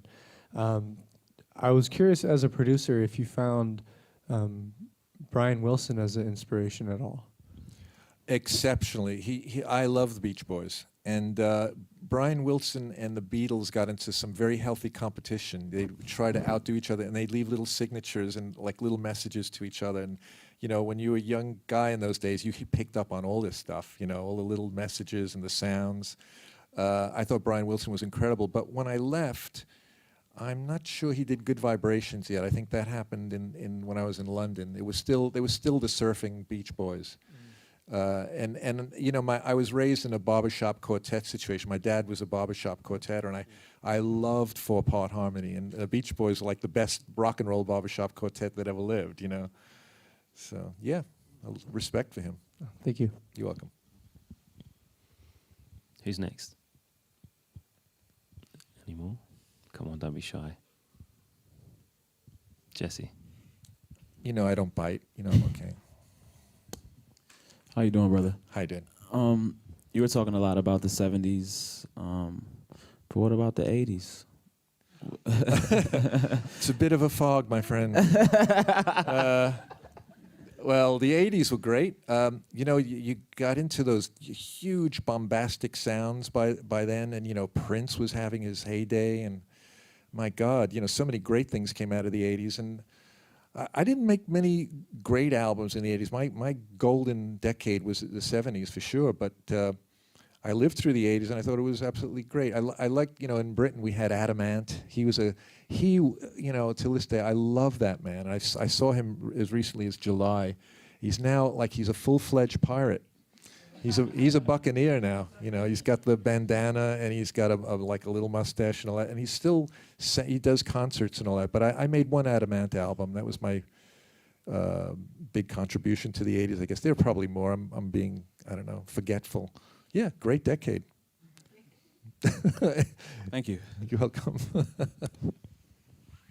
It was still, in the 80s, there was still permission to be who you wanted to be and what you wanted to do. It wasn't so industrial yet. Like the 90s, it was like the end of the music business. It began in the 90s. Hey, I read that Mark Bolan never drove a car in his whole life. And a lot of lyrics were about that. And that's right. Did you guys crack up, and was it funny when you just, I don't know? Yeah, he couldn't drive a car. He owned a scooter when he was 16. He used to pose. He was a model. And he said he only rode his scooter once and he crashed on it. He said, but he used to pose. It was great. His friend would drive there near Carnaby Street, and he'd just stand next to the scooter all day, a Lambretta. And he could never drive. He never trusted himself driving. And ironically, he died in a car crash too. But he wrote about cars being a metaphor also for women. All his cars had female names, and females had car names. Like when he called a woman his Cadillac, It was his luxury car, So he's a cool lyric writer. One of the best rock and roll poets that ever lived, Mark Bolan. And he had an 8-track in his car, too. That was terrific. Cool. Any more questions? Yeah. Can we get? Oh, sorry. Excuse me. Go ahead. Do you want to ask another one? No. Okay. In the picture with Phil Collins, I think in the background there's a sitar against the wall. Yes. Did you have something to do with Indian music? No, it was my sitar. I had across the road from me, I had a lovely family by the name of Sadri, was their surname. And the husband was a pilot with British Airways, and he used to go back to India a lot. And I said, please bring me back a sitar. And he used to bring me back mangoes. And one day he arrived, he says, here's your sitar. And I tried to play it. I think everybody tried. It was like the theremin. Everyone thinks they can play the sitar too. But I'm a big fan. I've got a lovely picture of an Indian musician I wanted to show you. This guy, his name is Anil Bhagwat. And he was the tabla player on Sgt. Pepper's. And he was and on Revolver, he was the tabla player. And lovely man, he came to work dressed in a suit and a tie. But that George Harrison song, With You or Without You, the wild tabla playing is that wonderful, wonderful man. So, I became aware of Indian music through the Beatles, and then I got a large record collection. But I forget what record he played on, but it was an honor to meet him, as it was an honor to meet the Beatles. This guy was the bomb. He was great.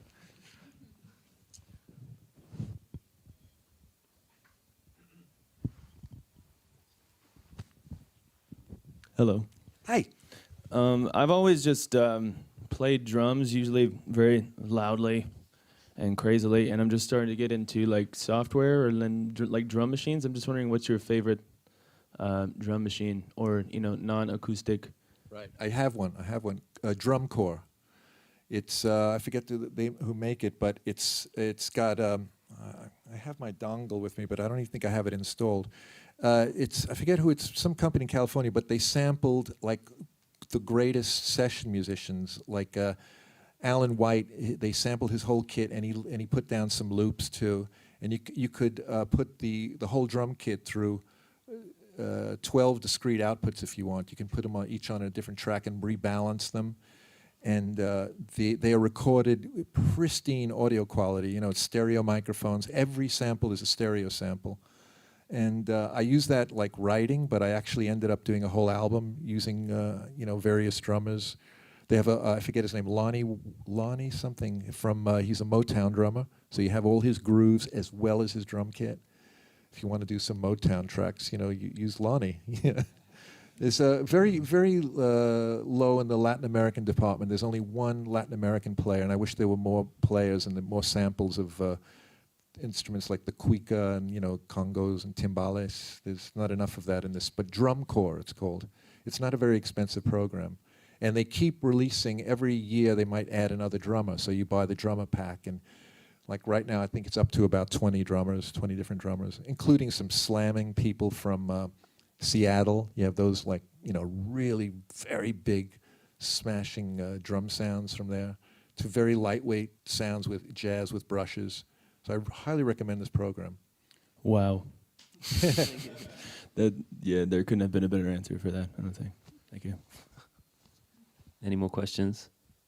Please join me in showing your big gratitude and thanks to Mr. Tony Visconti.